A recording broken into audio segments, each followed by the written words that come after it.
अरुण, कितनी मधुर आवाज है ना। तनीषा सामान लगाती हुई खिड़की के पास आकर खड़ी हो गई। दोनों आज ही इस नए घर में रहने के लिए आए थे। अच्छी आवाज है, पर तुम वहाँ क्या करने लगी तनीषा? आओ यार, पहले मेरी मदद करो, फिर ये गाना वाना सुनना। ओह हाँ, सॉरी अरुण। तनीषा अरुण की मदद करने लगी, परंतु उसका पूरा ध्यान उस आवाज पर था जो पास वाले घर से आ रही थी। ओह, कितना दर्द भरी आवाज है। सामान लगाने के बाद दोनों बहुत थक चुके थे, तो अरुण ने खाना ऑर्डर करने के लिए फ़ोन उठाया था कि तभी डोर बेल बज उठी। कौन आया होगा अरुण? हम तो इस शहर में आज ही नए नए आए हैं, तनीषा बोली। ये तो देखकर पता चलेगा डियर, अभी देखता हूँ। अरुण दरवाज़ा खोलकर देखता है तो बाहर एक अधेड़ उम्र की महिला खड़ी हुई थी। जी आप? मैं वनीता। वैसे सब मुझे मिसेस दीक्षित कहते हैं, यही आपके पड़ोस में रहती हूँ। वो देखिए मेरा घर। उसने अपने घर की ओर इशारा किया। ओह अच्छा, पर आप यहाँ? मैंने सुबह आपको सामान के साथ आते देखा तो समझ गई कि आप लोग यहाँ नए रहने आए हो। आइए आंटी, अंदर आइए। आप खड़ी क्यों हैं? हम लोग इस घर में ही नहीं, इस शहर में भी। तनीषा कुछ कह पाती कि अरुण ने उसे आंखों के इशारे से चुप रहने को कहा। अरे आप लोग मुझे गलत मत समझिए, मैं सुबह से आप लोगों को घर व्यवस्थित करते देख रही थी, तो मैंने सोचा कि अब आप दोनों को भूख लगाई होगी तो आप दोनों के लिए खाना बनाकर ले आई। धन्यवाद आंटी जी, पर आपको ये तकलीफ उठाने की क्या जरूरत थी? आंटी जी, बुरा मत मानिएगा, पर हम अभी एक दूसरे से एकदम अपरिचित हैं, तो फिर हम कैसे? आपने हमारे बारे में इतना सोचा, उसके लिए आपका धन्यवाद आंटी जी। आपका सोचना बिल्कुल सही है बच्चों। आजकल इंसान इतना धोखेबाज हो गया है कि हर किसी पर विश्वास करना मुश्किल है। पर बच्चों, अब हम तो पड़ोसी बन गए हैं, इस नाते एक दूसरे की मदद करना तो हमारा फर्ज है। तो मैंने सोचा क्यों ना आज नए पड़ोसियों के साथ दोपहर का खाना खाया जाए। अरे आपने अभी तक खाना नहीं खाया, आप क्यों हमारे लिए भूखी बैठी है? तनीषा बोली। तुम दोनों को देखकर मुझे मेरे बच्चों की याद आ गई थी, इसलिए। वैसे तुम्हारा नाम क्या है? नमस्ते मिसेस दीक्षित। आवाज सुनकर सभी बाहर देखने लगे। मिसेस दीक्षित, आपका मिक्सर ग्राइंडर मिलेगा क्या? घर में मेहमान बैठे हुए हैं, हमारा मिक्सर बिगड़ गया। हाँ क्यों नहीं, ये लीजिए चाबी, आप जाकर ले लीजिए। और हाँ, चाबी मुझे वापस दे जाना मीना जी, उन्होंने चाबी फेंकते हुए कहा। आंटी, आपने अपने घर की चाबी ऐसे? अरे हमारे पड़ोसी है, चोर नहीं। मुझे यहाँ देखकर पेट में दर्द हो रहा है और कुछ नहीं। उन्हें हंसते देख अरुण और तनीषा अचंभित रह गए। अब खाना खाएं, ठंडा हो रहा है। जी आंटी आइए। तनीषा ने डाइनिंग टेबल पर खाना लगा दिया और वो खाना खाते खाते मिसेस दीक्षित जी से उनके बच्चों के बारे में पूछने लगी। आंटी, आप अकेली रहती है, आपके बच्चे साथ नहीं रहते?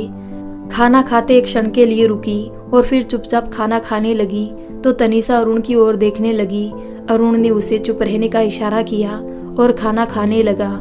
आंटी जी, खाना बहुत ही टेस्टी बना था। सच में आंटी जी, हम दोनों को बहुत दिनों बाद घर जैसे खाने का स्वाद मिला, अरुण बोला। Thank you so much. हम दोनों दिन भर ऑफिस में काम करके इतना थक जाते थे कि शाम को फिर कुछ करने की हिम्मत नहीं होती थी, इसलिए कुछ भी उल्टा सीधा बनाकर खा लेते या फिर बाहर से खाकर आ जाते थे। आजकल के सभी बच्चों का यही हाल है, इसलिए उन्हें अकेला रहना ज़्यादा पसंद आता है। कोई ज़रूरत हो तो बेझिझक घर चले आना। चलती हूँ। मुस्कुराती हुई मिसेस दीक्षित चली गई। तुम्हें कुछ समझ आया तनीषा? अरुण बोला। क्या अरुण? दरवाज़ा बंद करती हुई तनीषा ने पूछा। तनीषा, आंटी के बच्चे हैं, ये तो उन्होंने बता दिया, पर बच्चे साथ रहते हैं या अलग, उस सवाल पर आंटी ने कोई रिएक्ट नहीं किया। सही कहा अरुण। खैर छोड़ो, अब हमें यहीं रहना है तो सच भी पता चल ही जाएगा। चलो थोड़ा आराम कर ले, फिर शाम को बाहर जाकर आते हैं। मुझे रसोई के लिए कुछ शॉपिंग करनी है। मिसेस दीक्षित घर पहुंचकर निठाल होकर बिस्तर पर गिर पड़ी और आंखों में नमी तैरने लगी। मेरे बच्चे, ये तो सिर्फ मेरे मन का वहम है, उनके लिए तो मैं सिर्फ एक बोझ हूँ, एक ऐसा बोझ जिसे अपने लिए महीने का खर्चा मांगने के लिए हर बार जली कटी सुननी पड़ती है। आप मुझे क्यों अकेला छोड़ गए मिस्टर दीक्षित? आप बहुत भाग्यशाली है मिसेस दीक्षित। जान छिड़कने वाला पति और आज्ञाकारी बेटा कुंदन। क्यों मीना जी? हाँ सरिता बहन, बात आपकी एकदम सही है। और फिर हमारी मिसेस दीक्षित भी कुछ कम नहीं। मिस्टर दीक्षित तो इनकी सुरीली आवाज सुनकर ही गुस्सा भूल जाते होंगे। दोनों जोरों से हंसने लगी। तुम दोनों तो मुझे विनीता कह सकती हो, फिर ये मिसेस दीक्षित क्यों? मुझे अलग अलग सा फील होता है।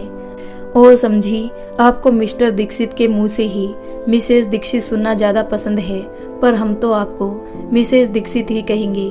दोनों हंसती हुई चली गई और विनीता पूरी वसंत वाटिका कॉलोनी में मिसेस दीक्षित के नाम से मशहूर थी। कुंदन दिल्ली के मशहूर आईटी कंपनी में जॉब करने लगा था। उसे अपने साथ काम करने वाली कुमुद से प्यार हो गया था। उसने अपना फैसला घर में बता दिया। मिस्टर दीक्षित बहुत खुले विचारों के थे, इसलिए बिना विरोध किए उन्होंने कुंदन के प्यार को बहू के रूप में स्वीकार कर लिया। विनीता तो कुंदन की खुशी के लिए कुछ भी कर सकती थी। वो तो मिस्टर दीक्षित की परछाई थी, तो भला उसे क्या समस्या होती। विनीता को बेटी की बहुत चाहत थी, इसलिए कुमुद को बेटी की तरह प्यार करने के सपने संजोए थे। पर कुमुद तो कुंदन से इसी शर्त पर शादी करने के लिए तैयार हुई कि वो शादी के बाद अलग रहेगी।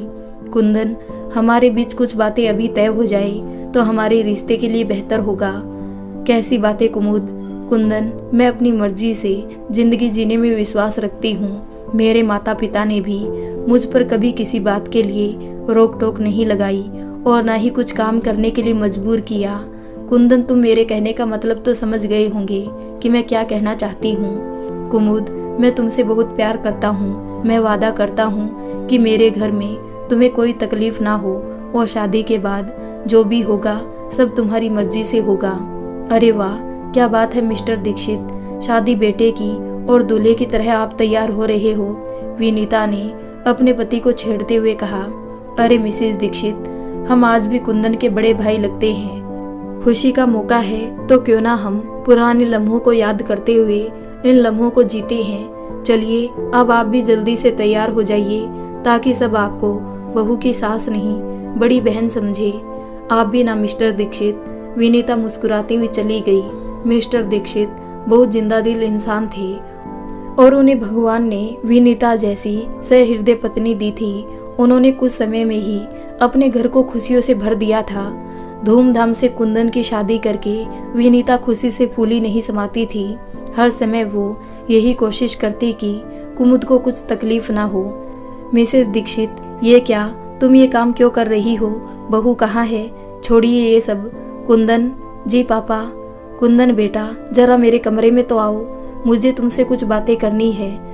मिस्टर दीक्षित को इतनी गंभीरता से बात करते देख विनीता चुपचाप उनके पीछे चली आई। क्या हुआ मिस्टर दीक्षित, सब ठीक तो है? देखिए, आप कुछ मन पर मत लीजिए, ये सब मैं अपनी खुशी से करती हूँ। जी पापा। तभी कुंदन और कुमुद दोनों आ गए। बेटा, आज संडे है ना, समय क्या हो रहा है? पापा, 12 बजे हैं। 12 बजे हैं तो बेटा, क्या बहू का फर्ज नहीं बनता कि छुट्टी के दिन विनीता को आराम दिया करे? बोलो, बाकी दिन तो वो घर का सारा काम करती है, छुट्टी के दिन भी नौकरानी की तरह काम कर रही है। कुछ शर्म है तुम्हें? सॉरी पापा, वो हमारी आंख नहीं खुली। कल ऑफिस में बहुत काम था तो थकान। मुझे कोई बहाना नहीं चाहिए कुंदन। अब विनीता छुट्टी वाले दिन घर का कोई काम नहीं करेगी, समझे? बहू से बोलो घर का काम करे। विनीता चुपचाप सुनती रही।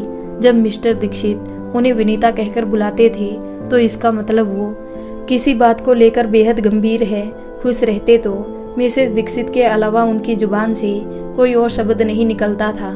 कुमुद ये सुनकर तेजी से अपने कमरे में चली गई और पीछे पीछे कुंदन भी चला गया।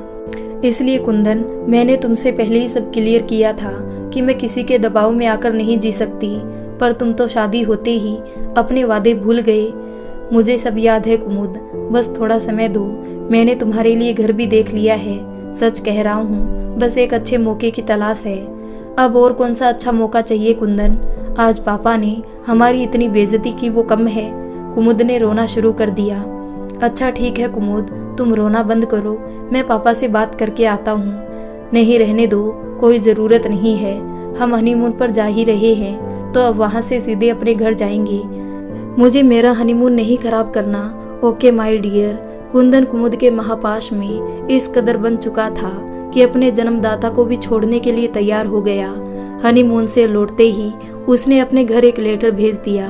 पापा, मैं अपनी जिंदगी अपने तरीके से जीना चाहता हूँ। कुमुद की खुशी अलग रहने में है, इसलिए मैं अपनी जिंदगी में आप लोगों का कोई हस्तक्षेप नहीं चाहता।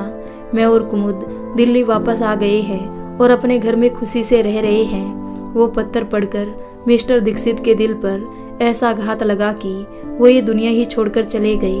विनीता की खुशियां एक पल में बिखर गई। कुमुद और कुंदन सिर्फ रस्मों रिवाजों को पूरा करने आए थे। तो कुंदन, अब तो वापस आ जाओ बेटा, मैं कैसे अकेली रहूंगी। मैं सारे काम करने को तैयार हूँ, पर तुम्हारे बिना। नहीं माँ, बहुत मुश्किल है। कुमुद की खुशी अलग रहने में है, तो मुझे उसकी खुशी का ख्याल रखना है। आपको किसी चीज की कोई कमी हो तो फोन कर देना, पैसे भेज देंगे, कहकर दोनों चले गए। पैसे? काश हमने भी तुम्हें सिर्फ पैसों के लिए ही पाला होता, तो आज इस दिल में इतनी पीड़ा ना होती कुंदन। मिसेस दीक्षित फिर से वहीं दर्द भरा गीत गाने लगी। मिसेस दीक्षित कुछ पुराने एल्बम लेकर बैठ गई। मिस्टर दीक्षित के साथ कुंदन की बचपन की तस्वीर देखकर उनकी आंखें नम हो गई। मिस्टर दीक्षित को गुजरे 2 साल हो गए थे और इन 2 सालों में कुंदन एक बार भी उनसे मिलने नहीं आया। कोई ज़रूरत पड़ने पर फोन करती तो बुरी तरह से झल्लाने लगता। कुंदन, तुम्हारे जाने की वजह क्या थी? मैं आज तक नहीं समझ पाई। मिस्टर दीक्षित ने तो कुछ भी ऐसा नहीं कहा था कि जाना मजबूरी बन जाए। काश जाने से पहले एक बार तो कुछ कहा होता। पिता की कही बातों का ऐसा बदला दिया कि तुम्हारे एक गलत फैसले ने मुझसे मेरा पति छीन लिया। एल्बम बंद कर विनीता ने गहरी सांस ली, आंखें बंद कर ली। आज तनीषा और अरुण को देखकर उन्हें कुंदन से मिलने की तीव्र इच्छा होने लगी। एक बार मन हुआ कि कुंदन को फोन करे, पर दूसरे ही पल कुमुद के कटु वचन याद आ गए। मोम जी, आपसे कहा ना, हमें यूँ बार बार फोन करके डिस्टर्ब मत किया करो। आपको पैसे से मतलब है ना, तो हर महीने कुंदन भेज तो देते हैं, फिर भी आपका मन नहीं भरता। कुमुद बेटा, पहले मेरी बात तो सुनो। मुझे कुछ नहीं सुनना मोम जी, जो भी कहना है अपने बेटे से कहो। ये लो कुंदन, अपनी मोम से बात करो, ये हमें कहीं भी चैन से नहीं रहने देगी। कुमुद कुंदन को फोन पकड़ाकर चली गई।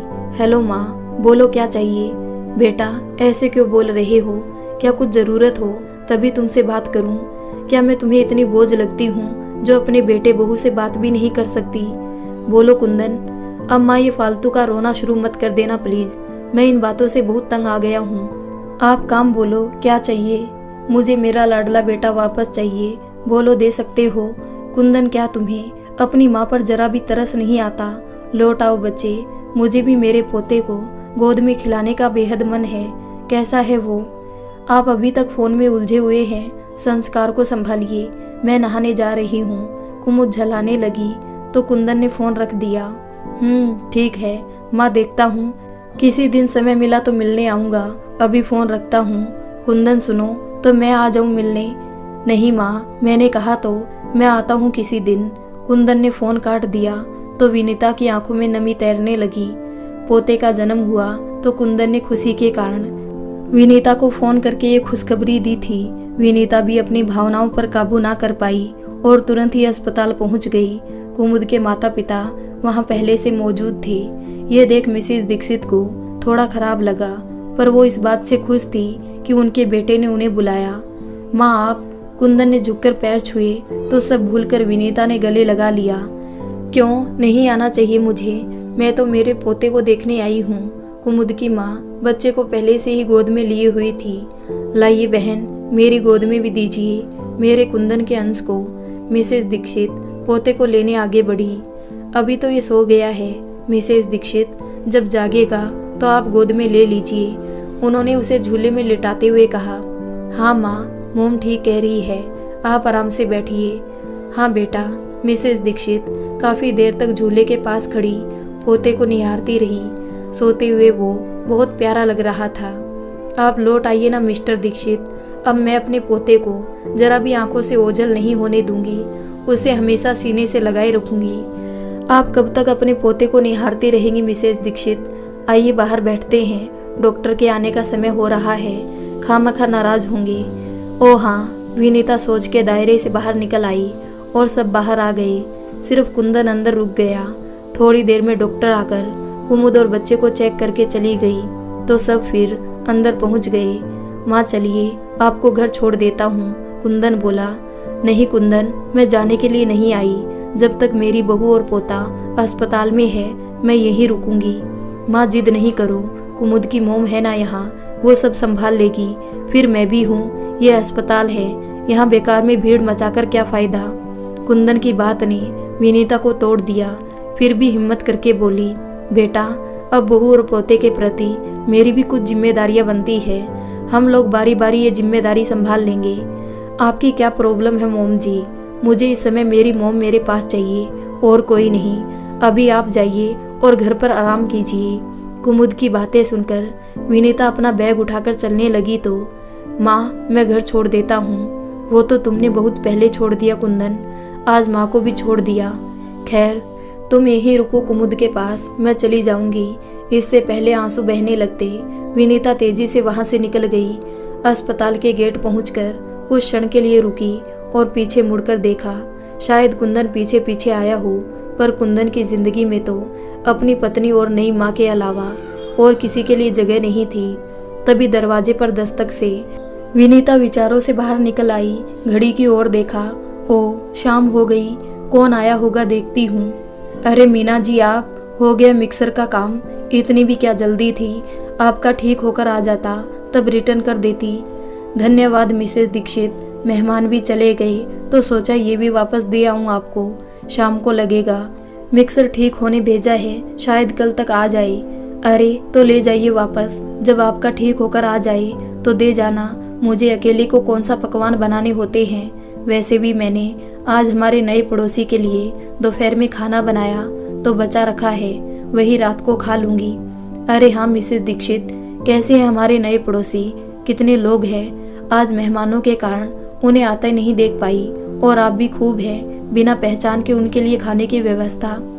अब जब वो हमारे पड़ोसी बन ही गए हैं तो पहचान के पहले करने में क्या बुराई है। फिर आप मेरा नेचर जानती ही हो, किसी की भी मदद करने के लिए मैं कुछ सोचती नहीं हूँ। जानते हैं मिसेस दीक्षित, एक तरह से आप अपनी जगह सही हो, पर अब पहले जैसा समय नहीं रह गया। मान लो वो मना कर देते तो आपकी मेहनत और खाना दोनों ही बेकार जाते।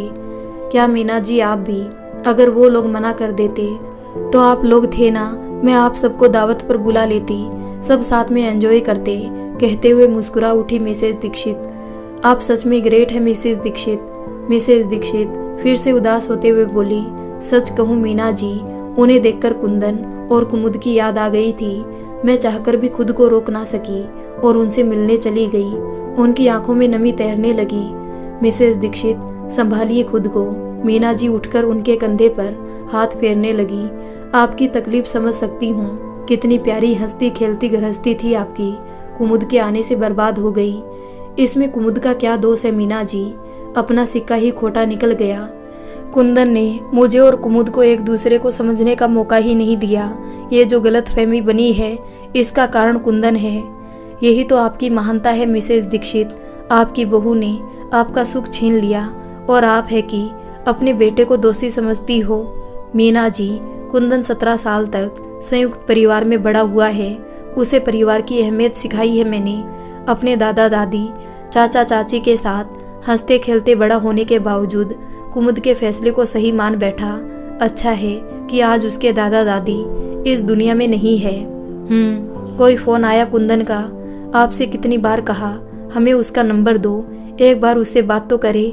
सास ससुर को साथ रख सकता है तो माँ को क्यों नहीं? अरे मीना जी, मैं अपनी जिंदगी में बहुत खुश हूँ। आप क्यों परेशान होती है? सुख दुख तो जीवन का हिस्सा है। अभी तक सुख जीती आई थी, अब थोड़ा दुख का पहलू भी जी लूं। विनीता मुस्कुराते हुए बोली, आप जैसी महिला नहीं देखी मिसेस दीक्षित। हर बात में कोई ना कोई सकारात्मक बात ढूंढ लेती है ना आप। मैं कभी भी आपके जैसा नहीं सोच पाती। अच्छा चलती हूँ, आपको अभी नहीं चाहिए तो ये मिक्सर ले जाती हूँ। ठीक है ले जाओ, अब मैं भी संध्या वंदन कर लेती हूँ। विनीता दरवाजा बंद कर पूजा अर्चना में व्यस्त हो भजन गाने लगी। भजन गुनगुनाते हुए मिसेस दीक्षित तुलसी पर दीपक रखने आई तो देखा बाहर तनीषा खड़ी हुई थी। अरे आप बाहर क्यों खड़ी हो, अंदर आओ। पहले तो आंटी जी आप मुझे आप कहना छोड़िए, मैं तो आपकी बेटी जैसी हूँ, तुम कहोगी तो अपनापन महसूस होगा, कहते हुए तनीषा मुस्कुराई। ओके बाबा, अब अंदर तो आओ।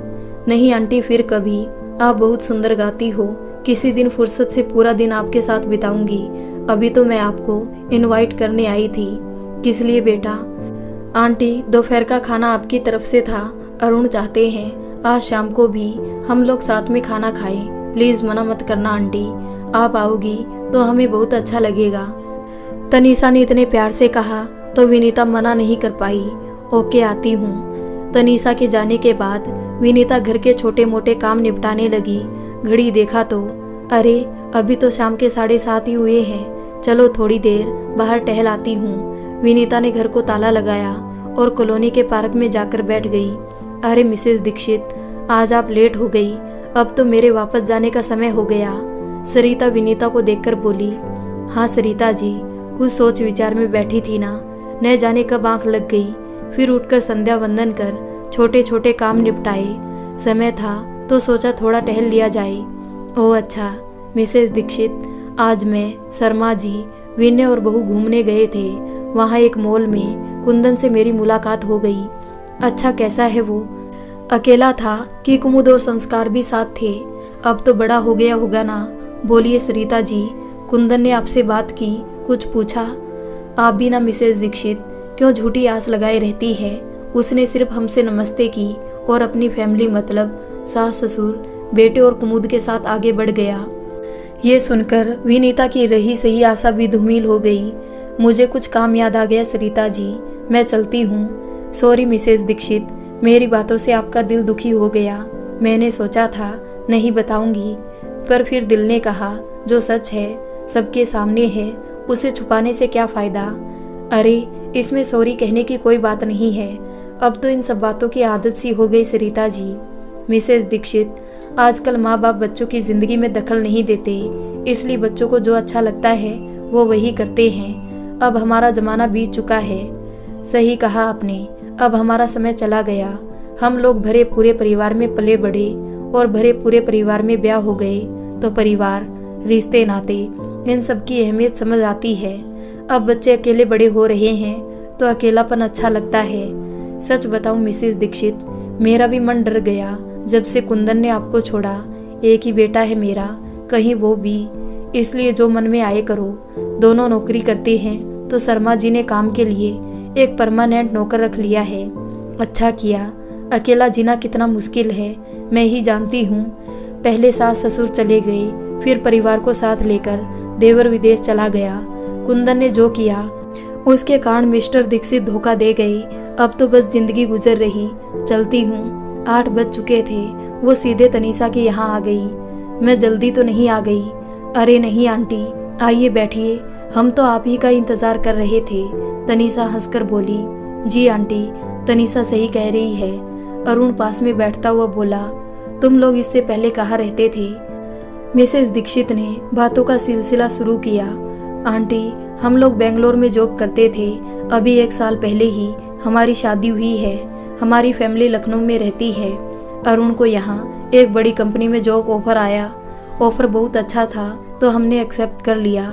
इस वजह से मुझे जॉब छोड़नी पड़ी, पर कोई नहीं, कुछ दिनों में मुझे यही जॉब मिल जाएगी। तनीषा ने मुस्कुराते हुए कहा। जरूर मिल जाएगी बेटा, जब तक तुम्हें जॉब नहीं मिलती मुझे तुम्हारे साथ समय बिताने का मौका मिल जाएगा। विनीता मुस्कुराते हुए बोली। जी आंटी, मुझे भी इस समय का सदुपयोग करना है। आप मुझे खाना बनाना सिखाएगी? मुझे अच्छा खाना बनाना नहीं आता, मैं तो बस कुछ भी बना लेती हूँ। आइए खाना खाते हैं, आज अरुण ने खाना बनाया है। कुछ ही दिनों में मिसेस दीक्षित, अरुण और तनीषा में संबंध बहुत गहरे हो गए। आंटी, आप गाना हो या भजन सब बहुत अच्छा गाती हो, कहाँ से सीखा? तनीषा ने पूछा। मेरे दादाजी से, वो शास्त्रीय संगीत में पारंगत थे और उन्हीं से ये ज्ञान हम बहनों को मिला। आपकी बहनें भी है?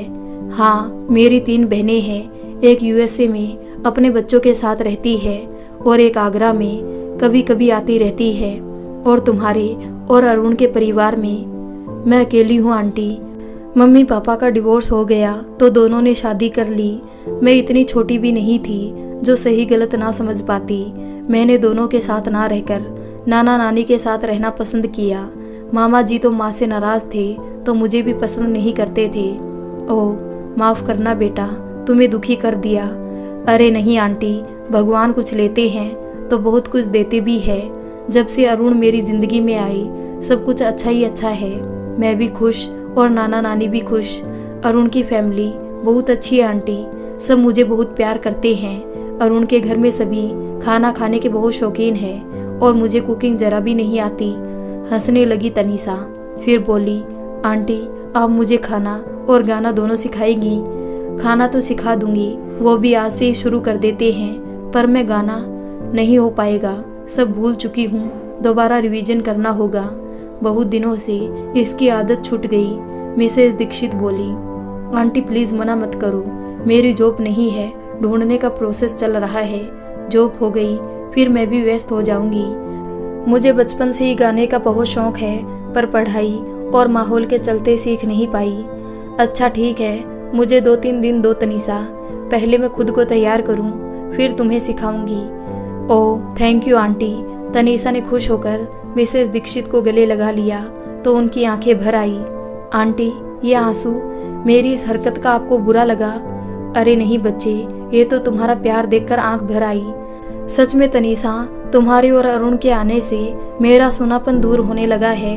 आंटी आप हुई इतनी अच्छी, इस नई जगह में आते ही हमें आपका साथ मिला।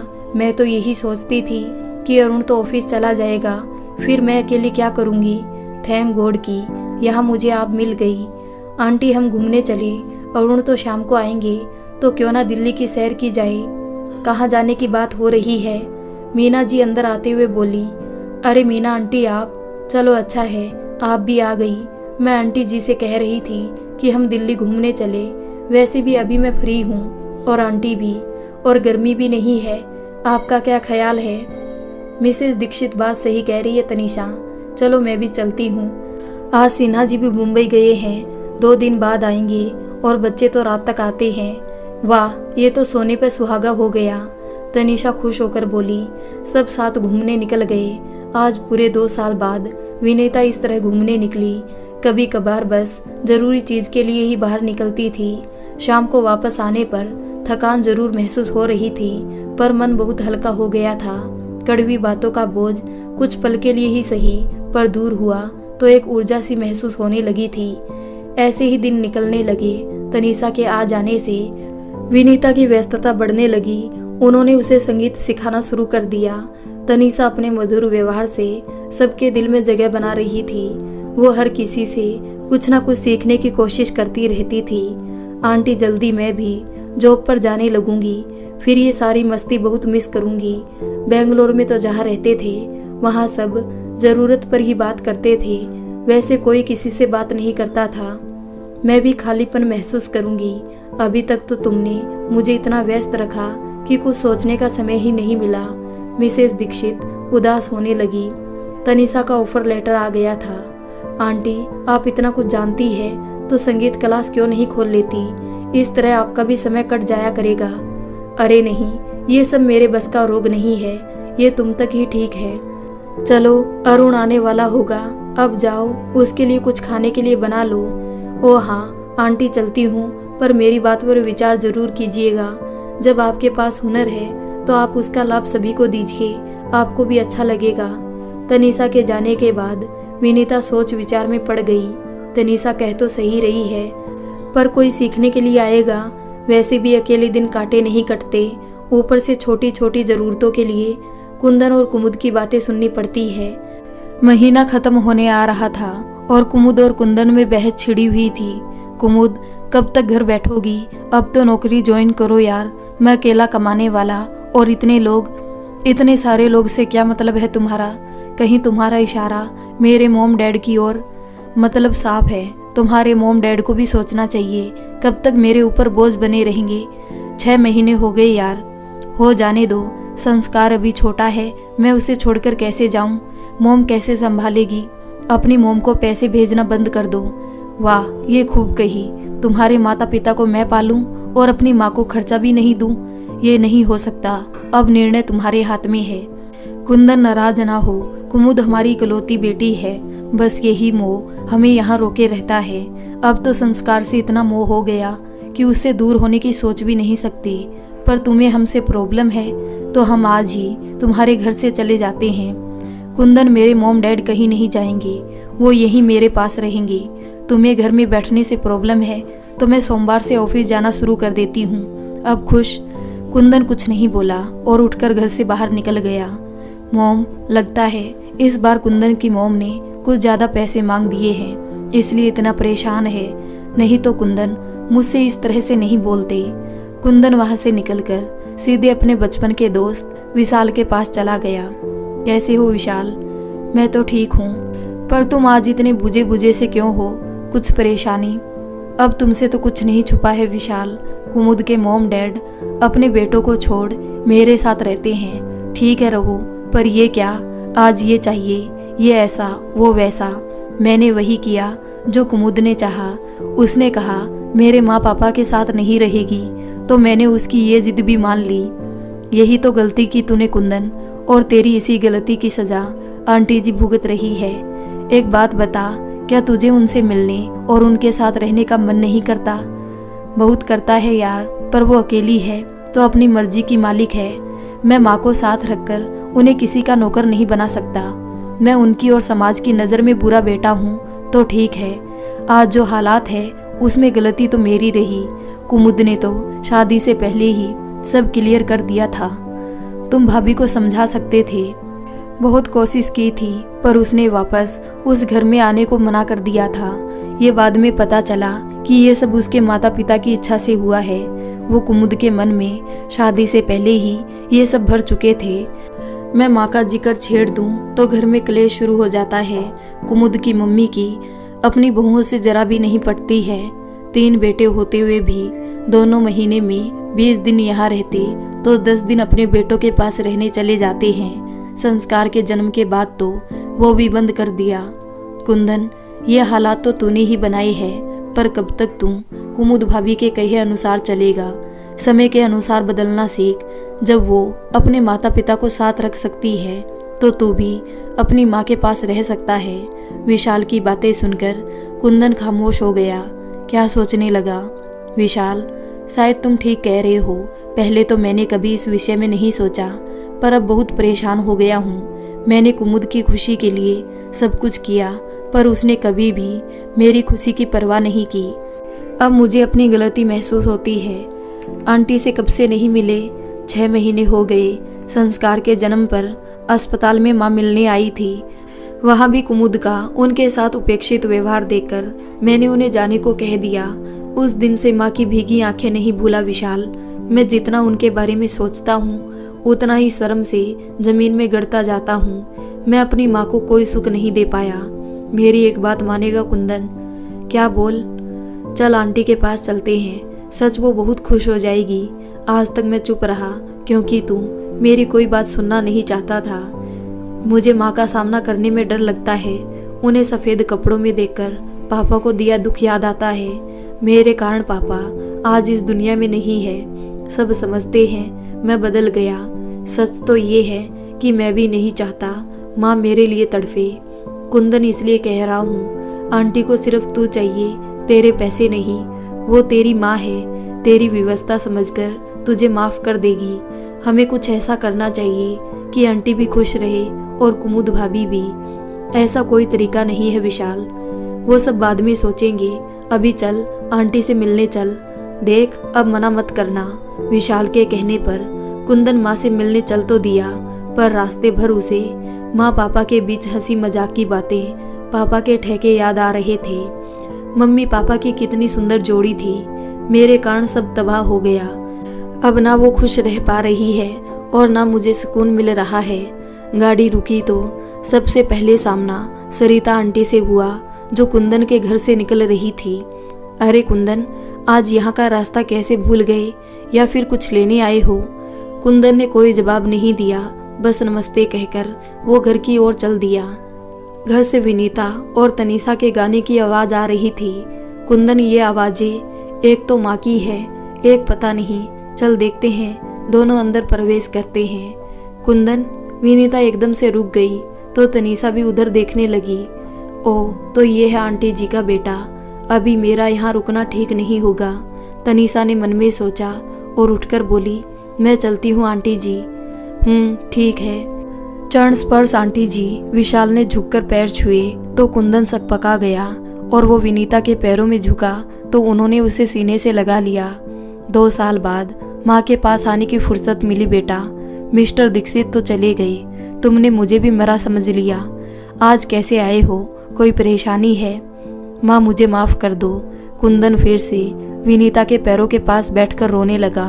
मैं ऐसे चक्रव्यूह में फंस गया हूँ कि खुशियाँ मेरे समीप है पर फिर भी मैं उन्हें महसूस नहीं कर पा रहा हूँ। ये चक्रव्यूह तुमने ही तो रचा है। तुमने एक बार भी अपने माता पिता से कोई इस बात का जिक्र नहीं किया, बस अपना निर्णय ले लिया। कभी कभी हमारा एक गलत निर्णय हमारी ही खुशियों पर ग्रहण लगा देता है। तुम कुछ दिन साथ रहते तो शायद कुमुद हमारे प्यार को समझ पाती। माँ सच में आजकल बहुत परेशान रहने लगा हूँ। मुझे सब कुछ होते हुए भी कुछ नहीं है वाली फीलिंग होती है। मैं क्या करूँ, कुछ समझ नहीं आता माँ। कुछ नहीं करो, जैसा चल रहा है चलने दो कुंदन। पति पत्नी के रिश्ते बहुत नाजुक डोर से बंधे हुए होते हैं। मैं नहीं चाहती कि तुम कुछ ऐसा करो कि तुम्हारे लिए परेशानी खड़ी हो। कुमुद भी एक दिन सब समझ जाएगी। बस उसे धीरे धीरे जिम्मेदारियों का एहसास कराओ, समझे? जी माँ, आपसे बात करके मन हल्का हो गया। अब थोड़ा अच्छा लगने लगा है। माँ, ये जो अपने घर में थी कौन है और वो आपके साथ गाना क्यों गा रही थी? वो तनीषा है, राधेश्याम अंकल के घर में अपने पति के साथ किराए से रह रही है। मुझे गाते सुना तो वो भी संगीत सीखने की जिद करने लगी। माँ, आप कैसे सिखा रही हो? आप अच्छा गाती हो ये तो पता है, पर सिखाने के लिए तो सुरों के बारे में जानकारी होनी चाहिए। तो फिर कैसे? हाँ आंटी बताइए ना, आपकी ये खूबी तो अब पता चल रही है। मैंने तुम्हें कभी इस बारे में बताया नहीं क्योंकि शादी होकर आई तो अपनी जिम्मेदारियों को पूरा करने लगी। हाँ, मिस्टर दीक्षित जानते थे मुझे गाने का बहुत शौक है। ये हुनर मुझे दादाजी से मिला। दादाजी त्रिलोकीनाथ शास्त्रीय संगीत की दुनिया में बहुत मशहूर थे। कई लोग उनके पास शिक्षा ग्रहण करने आते तो साथ में मैं भी सीखा करती थी। बस इसलिए थोड़ी बहुत जानकारी है। माँ, आप तो कमाल हो, इतनी बड़ी बात छुपाई बैठी हो। माँ एक काम करो, आप पहले कुछ दिन क्लास लगा लो, फिर जो भी छूटा है उसकी जानकारी हो जाएगी तो आप क्लास खोल सकती हो। अरे नहीं, अब मुझसे ये सब नहीं होगा। तनीषा भी यही बात लेकर पीछे पड़ी है। अब ये कोई उम्र है? विनीता मुस्कुराती हुई बोली। आज बहुत दिनों बाद चेहरे की रौनक लौट आई थी। आंटी, उम्र वाली बात कहाँ से आ गई? मेरे ख्याल से अभी आप 50 के आसपास होगी। पहले के समय में जल्दी शादी हो जाती थी और फिर सीखने सिखाने में उम्र कब बाधा बनी है? माँ, मुझे कुछ नहीं सुनना। अभी तक तो मेरी हिम्मत नहीं होती थी कि कैसे आपका सामना करूं। मैंने आपको बहुत दुख दिए हैं, अब तो आपको भी मेरी परेशानी पता चल गई। आप अपनी ज़िंदगी में आगे बढ़ेंगी तो मुझे अच्छा लगेगा। हो सकता है मैं रोज़ ना आ सकूं, पर जब भी आऊं तो आपको व्यस्त देखूं। ठीक है, जैसा तुम लोग चाहो मैं तैयार हूं। ये हुई ना बात माँ। विशाल आगे की जिम्मेदारी तुम संभाल लेना भाई। मेरा तो पता ही है तुझे। माँ, अब मैं चलूं? आते रहना बेटा, हो सके तो कभी कुमुद और संस्कार को भी साथ लेकर आना। माँ सच में आपको कुमुद से कोई शिकायत नहीं? कुंदन आश्चर्य से बोला। नहीं, दोष उसमें नहीं, उसकी परवरिश में है। और हर किसी को नए परिवेश में ढलने के लिए समय चाहिए होता है, जो तुमने कुमुद को नहीं दिया। बस उसकी जिद पूरी कर दी। यही गलती परिवार की खुशियों को खा जाती है। पर अब मैं क्या करूं? कुछ कहता हूं तो उसके मॉम डैड दुखी हो जाते हैं और उस कारण कुमुद भी नाराज होने लगती है। मैंने तुम्हें सबसे प्यार करना सिखाया। 2 साल लगे पर तुम आखिर मेरे पास लौटे ना। अब तुम्हें भी यही सीख कुमुद और संस्कार को सिखानी है। माँ सच, तुम्हारे दिल में सबके लिए कितना प्यार है। कहाँ चले गए थे कुंदन? कुमुद ने कुंदन को देखते ही सवाल किया। कुछ काम से गया था। क्यों, कोई काम था? नहीं, मॉम डैड बार बार आपके बारे में पूछ रहे थे, बस इसलिए। आपको उनके बारे में ऐसे बात नहीं करनी थी।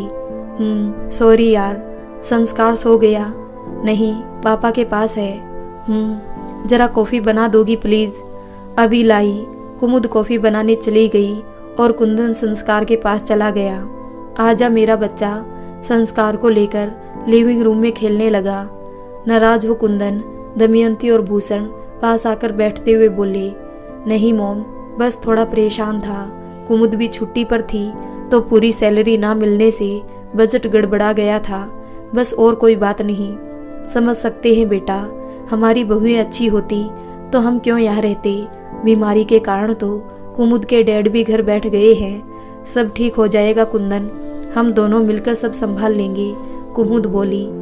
मॉम डैड को बहुएं अच्छी नहीं मिली, इसलिए बेचारे मजबूरी में बेटी के भरोसे रह रहे हैं। यही तो आजकल का सबसे बड़ा रोना बन गया है कुमुद। मॉम डैड बड़े भाग्यशाली हैं जो इनको तुम्हारे जैसी बेटी मिली है। उनके बारे में सोचो, जिनके एक ही बेटा है और बहू के कारण उनसे दूर हो जाता है, वो कैसे जीते होंगे। ये बात तो आपने सच कही दामाद जी। सोचता हूँ काश मेरी भी कोई बहन होती तो मेरी माँ का अच्छे से ध्यान रख रही होती, फिर उन्हें भी आज अकेले नहीं रहना पड़ता। उन्हें भी कहाँ ख्याल रखने वाली बहू मिली। तुम मुझे ताने मार रहे हो कुंदन? अरे नहीं कुमुद, तुम बेकार में गुस्सा हो रही हो। मैं तो सिर्फ तुम्हारी बात का समर्थन कर रहा था यार। तुम तो बहुत अच्छी हो, माँ को खर्चा भेजने को मना नहीं करती और इससे ज्यादा क्या कर सकती है। कुंदन व्यंग से बोला। ओह, मैं समझी मुझे ताना मारा। मेरी इतनी हिम्मत कहाँ। हंसते हुए कुंदन ने कहा, मैं तो बस बहू और बेटी वाली सोच का अंतर बता रहा था। बेटी अपने माता पिता की परवाह करती है, पर बेटे कुछ मजबूर होकर तो कुछ जानबूझकर उनसे दूर हो जाते हैं। शायद दमयंती कुंदन की बात का मतलब समझ गई, इसलिए कुंदन की बात पर चुप्पी साध गई। अच्छा, मुझे नींद आ रही है, good night everyone. Kundan room में जाने लगा तो कुमुद ने टोका, खाना नहीं खाओगे? कुमुद ने पूछा।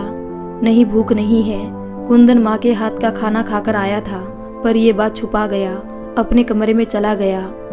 कुमुद बेटा, तुम्हें समझ आया हो या नहीं, पर कुंदन जी तुम्हें ताना मार कर गए हैं कि तुम भी बहू होकर मिसेस दीक्षित के साथ वही कर रही हो जो हमारी बहुएं करती है। अब हम यहाँ नहीं रहेंगे, कल सुबह होते ही अपने घर चले जाएंगे। मॉम, ये आप क्या कह रही हो? डैड समझाइए मॉम को। कुमुद, दमयंती ठीक कह रही है। वैसे भी तुम्हें पता ही है कि तुम्हारी भाभीियों में इतनी हिम्मत कहाँ तुम्हारी माँ को कुछ कह सके। आप लोग कुंदन की बात से नाराज हो? नहीं कुमुद, हम अपने घर में जाकर रहें तो तुम्हारी भाभीियों की मनमानी कम होगी और तुम दोनों में भी ये छुटपुट विवाद खत्म हो जाएंगे। फिर संस्कार वो किसके पास रहेगा? मैं ऑफिस कैसे जाऊंगी? वो सब डिसीजन अब तुम दोनों लेना। कुंदन जी की माँ के पास छोड़ना या डे केयर में, हम अपने बेटों की नहीं सुनते। तुम्हारे प्यार के कारण कुंदन के ताने सहन कर जाते हैं, पर अब बस बेटा, हमें अब जाने दो। हम अब और नहीं रुक सकते। कुंदन जाग रहा था। सास ससुर ने जाने का फैसला कर लिया तो खुशी से नाचने का मन करने लगा, पर बना बनाया खेल बिगड़ ना जाए, चुपचाप सोने का नाटक करता रहा।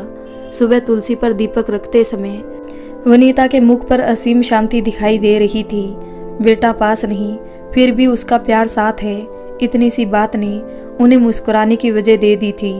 गुड मॉर्निंग आंटी जी, तनीषा ने आवाज लगाई। अरे तनीषा, आज इतनी सुबह सुबह? आंटी, आज से नौकरी शुरू और आराम खत्म। अब रोज इसी समय उठना पड़ेगा। घर के काम के साथ साथ हम दोनों के टिफिन बनाने होंगे। अच्छा आंटी, शाम को मिलते हैं। जरूर बेटा, तुमसे बहुत कुछ शेयर करना है, मैं इंतजार करूंगी। वनीता ने भूली हुई सरगम को सुर देने के लिए एक अच्छी क्लास में एडमिशन ले लिया। ये क्लास विशाल ने पता की थी। 1 महीने में ही फिर से सभी सुर और राग रागनियां विनीता जी की पकड़ में आ गए। अब उनके घर से सुर के साथ वीणा की मधुर झनकार भी सुनाई देती थी। वनीता के इस नए सफर के सहायक थे तनीषा, अरुण, विशाल, कुंदन और सरिता जी। मीना जी सभी ने अपने जानकारों में उनकी क्लासेस का प्रचार शुरू कर दिया। कुछ बच्चे सीखने आने लगे थे। मिसेस दीक्षित अब दुखी और मायूस नहीं, बल्कि हमेशा एक ऊर्जा से भरी दिखाई देने लगी। कुंदन अभी साथ नहीं था, पर उसका संयोग उनके लिए एक नया सवेरा ले आया। आंटी, मुझे और अरुण को आपको यूं मुस्कुराते देखकर बहुत अच्छा लगता है। सच कितना हुनर छुपा था आपके अंदर। सबकी खुशियों का ख्याल रखने में आपने कभी खुद को पहचाना नहीं। तनीषा, इसके लिए तो मैं तुम्हारी शुक्रगुजार हूँ। तुम ना होती तो मैं यूं ही घुट घुट कर मरती रहती। तुमने और अरुण ने मेरी जिंदगी में आकर पहले तो मेरा अकेलापन दूर किया, अब मुझे मेरी पहचान याद दिलाई। तुम्हारे शुभ कदम पड़ते ही मेरे बेटे ने अपनी गलती मानकर मुझे गले लगा लिया। आंटी, ये मेरे कारण नहीं बल्कि आपकी अंदर की अच्छाइयों के कारण हुआ है। देखना जल्दी ही आपकी बहू भी लौट आएगी और आपकी खुशियाँ पूरी हो जाएगी। विनीता को अब छोटी छोटी ज़रूरतों के लिए कुंदन के पैसों की ज़रूरत नहीं थी, तो उसने कुंदन को पैसे भेजने से मना कर दिया। कुमुद ने कुंदन के साथ जॉइंट अकाउंट खुलवा रखा था ताकि पता चलता रहे कब सैलरी आई और कब और कितने विनीता को ट्रांसफ़र हुए। कुंदन, आपने तो 2 महीने से मोम जी को पैसे नहीं भेजे, उनका खर्चा कैसे चल रहा होगा? आपने कुछ सोचा? अरे तुम्हें इससे क्या मतलब? जब तुमने उन्हें छोड़ दिया है तो उनको पैसे भेजने का दिखावा क्यों करना? ये तुम कह रहे हो? कुमुद आश्चर्य से बोली। हाँ, अब ये बेकार की बातें छोड़ो कुमुद। सुनो, मेरी 3 दिन की छुट्टी है, तुम्हारे मायके जाकर संस्कार को जाकर ले आते हैं। उसके बिना घर बहुत सोना लगता है। हाँ कुंदन, मुझे रातों को नींद नहीं आती, संस्कार के बिना हम कुछ नहीं है ना। क्यों इतना मत सोचा करो कुमुद, वैसे भी बड़ा होकर वो कौन सा हमारे साथ रहेगा। जैसे हमने किया है वैसे ही कल को वो भी हमें छोड़कर अपना अलग घर बना लेगा। ये एक जिंदगी की कड़वी सच्चाई है। इसके लिए अभी से खुद को मजबूत कर लो कुमुद, वरना मेरी माँ की तरह रोना पड़ेगा। कुंदन बड़ी सहजता से सही मौके पर सही चोट कर देता था, जो सीधे कुमुद के मन को चुभ जाती थी। रास्ते भर कुमुद चुप थी। क्या हुआ कुमुद? अरे यार, अभी तो संस्कार सिर्फ 2 साल का है, तुम इतना उदास मत हो। तुम्हारा बेटा भी बहुत छोटा है, इतनी जल्दी अपनी मोम को नहीं छोड़ेगा। और फिर जब उसकी माँ तुम्हारे जैसे प्यार करने वाली हो तब तो बिल्कुल नहीं। कुंदन, मैं जॉब छोड़ दूं, मैं संस्कार को अपने पास रखकर इतना प्यार दूंगी कि वो कभी भी मुझसे दूर होने के बारे में नहीं सोचेगा। सब कहने की बातें हैं कुमुद, मेरी माँ ने मुझे कभी भी किसी बात की कमी नहीं होने दी। वो मेरी एक एक फरमाइश को पूरा करने में लगी रहती। पापा गुस्सा होते तो मेरी ढाल बन जाती, बीमार हो जाता तो आंखों में आंसू लेकर रात रात भर जागती थी। पर मैंने उन्हें छोड़ दिया ना। किसके लिए? सिर्फ तुम्हारे प्यार के लिए।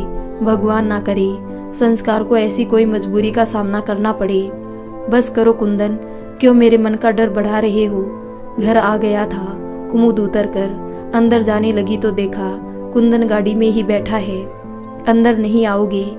नहीं, बेकार देरी होगी। तुम जल्दी से संस्कार को ले आओ, मैं घर पर जाकर उसके साथ खेलना चाहता हूँ। ओके। कुमुद चली गई। कुमुद, देखना वो दिन दूर नहीं जब तुम मेरी माँ की तकलीफ समझने लगोगी। तुम्हारे अंदर ये एहसास जगाना है कि बच्चों के बिना माता पिता की जिंदगी कितनी कष्टकारी होती है। कुमुद संस्कार को लेकर आ रही थी और साथ में कुमुद की माँ और भाभियाँ भी थी। सबने कुंदन से बहुत आग्रह किया कि घर के अंदर चले। नहीं मोम, अभी माफ़ कर दीजिए, पूरे 5 दिन हमने संस्कार के बगैर बिताए हैं। अब एक पल भी नहीं, घर जाकर उसके साथ समय बिताना चाहता हूँ। छोड़ने आएंगे तब जरूर आएंगे। दोनों लौट आए। 3 दिन कैसे निकल गए पता ही नहीं चला। सोमवार से फिर ऑफिस जाना पड़ेगा तो कुंदन संस्कार का बैग पैक करने लगा। कुंदन, कुछ बात करनी थी। बोलो कुमुद। क्या मोम जी संस्कार को संभालेगी? क्या? फिर से कहना। हम संस्कार को मोम जी के पास छोड़ दे तो तुम्हारा घर तो ऑफिस के रास्ते में ही है। हम संस्कार को रोज शाम को वापस लेते आया करेंगे। हमें फिर यूं 5 दिन दूर नहीं रहना पड़ेगा। बात तो तुम्हारी सही है, पर क्या वो मना कर देगी? नहीं, माँ मना तो नहीं करेगी, पर फिर भी बात कर लेना ठीक होगा। तुम बात करोगी? मेरी तो हिम्मत नहीं है कहीं ये ना कहे कि अपने बेटे के लिए माँ की याद आई। ऐसा कुछ नहीं होगा कुंदन, आप बात तो करो। मना करती है तो फिर मोम के यहाँ ही छोड़ना पड़ेगा। संस्कार को डे केयर में तो नहीं छोड़ूंगी, फिर भले मुझे नौकरी छोड़नी पड़े तो छोड़ दूंगी। नहीं, नौकरी मत छोड़ना, मैं ही बात करता हूँ। कुंदन माँ को फ़ोन करके बता देता है। हेलो माँ, कैसी हो? माँ, आपकी मदद चाहिए। मैं ठीक हूँ, पर मदद कैसी? सब ठीक है ना कुंदन? कुमुद और संस्कार ठीक है? सब ठीक है माँ, बस इतना पूछना था कि हम लोग कल से संस्कार को आपके पास छोड़कर जा सकते हैं। कुमुद के डैड का घर बहुत दूर है, तो मजबूरी में उसे 5 दिन हमारे बिना रहना पड़ता है। ये भी कोई पूछने की जरूरत है कुंदन? मैं तो उसे सीने से लगाने के लिए बेताब हूँ। जरा सा था जब उसे देखा था। वो तो मेरा वंश है, मेरी जान है। तुम उसे मेरे पास छोड़ोगे तो मुझे बेहद खुशी होगी कुंदन। थैंक यू माँ। हम संस्कार को अब रोज सुबह आपके पास छोड़कर जाएंगे। क्या हुआ? मोम जी ने हाँ कर दी। कुमुद ने अंदर से आते हुए पूछा। हाँ, माँ बोली उन्हें खुशी होगी। तो ठीक है, फिर ये सारा सामान मोम के यहाँ ही छोड़ देते हैं।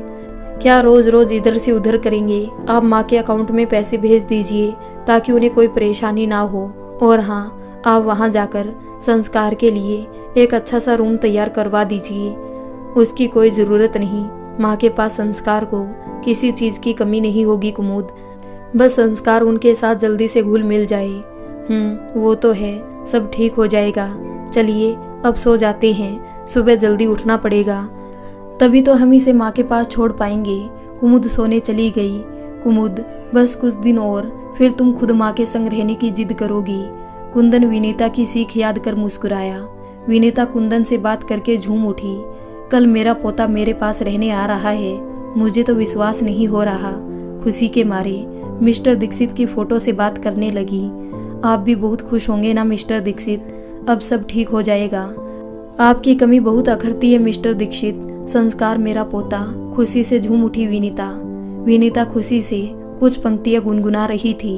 तभी पीछे से तनीषा ने आकर गले में बाहें डाल दी और पूछने लगी, वाह आंटी, बहुत प्यारा गीत गा रही हो। आज आप बहुत खुश लग रही है। क्या हुआ, बताइए ना। तनीषा, कल से कुंदन संस्कार को मेरे पास छोड़कर ऑफिस जाएंगे।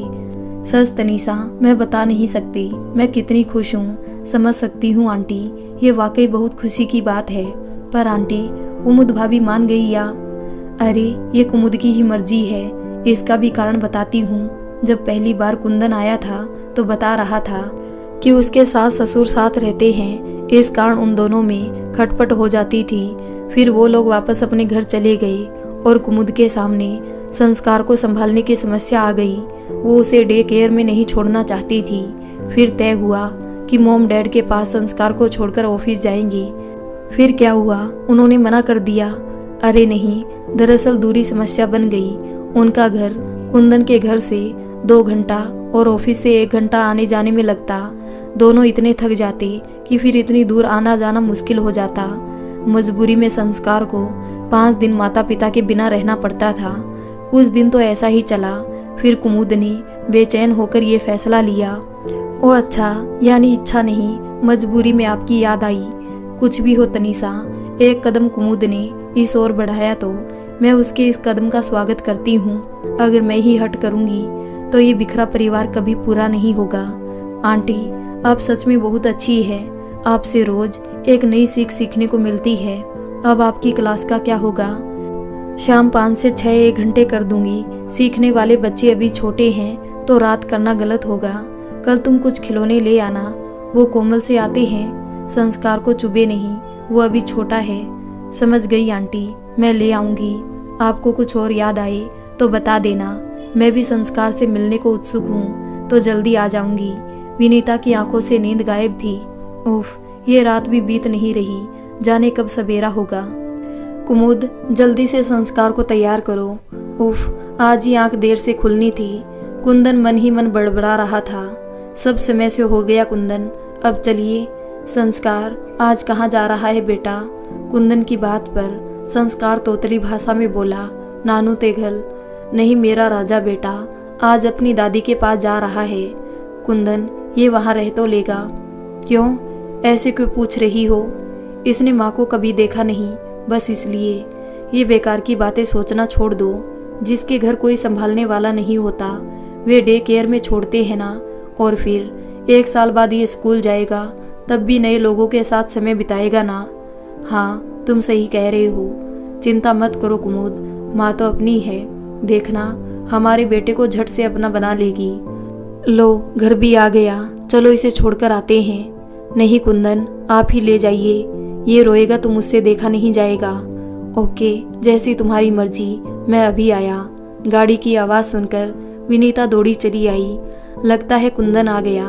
लीजिए माँ, इसे संभालिए। संस्कार को सौंपते हुए कुंदन बोला तो संस्कार रोने लगा। विनीता ने तुरंत प्यार भरी मीठी मीठी बातें करके उसे बहलाना शुरू कर दिया और इसी बीच कुंदन वहां से निकल गया। क्या हुआ? कुछ नहीं, थोड़ा रोया पर माँ ने संभाल लिया। Thank God. कुमुद ने राहत की सांस ली। संस्कार के साथ विनीता का दिन कैसे निकल गया पता ही नहीं चला। शाम को संगीत क्लास में भी बच्चों को संगीत सीखते देख कौतूहल से देखता रहा। संस्कार को 1-2 दिन में ही विनीता से अपनापन महसूस होने लगा। अब तो उसे दादी के पास जाने की जल्दी होने लगी।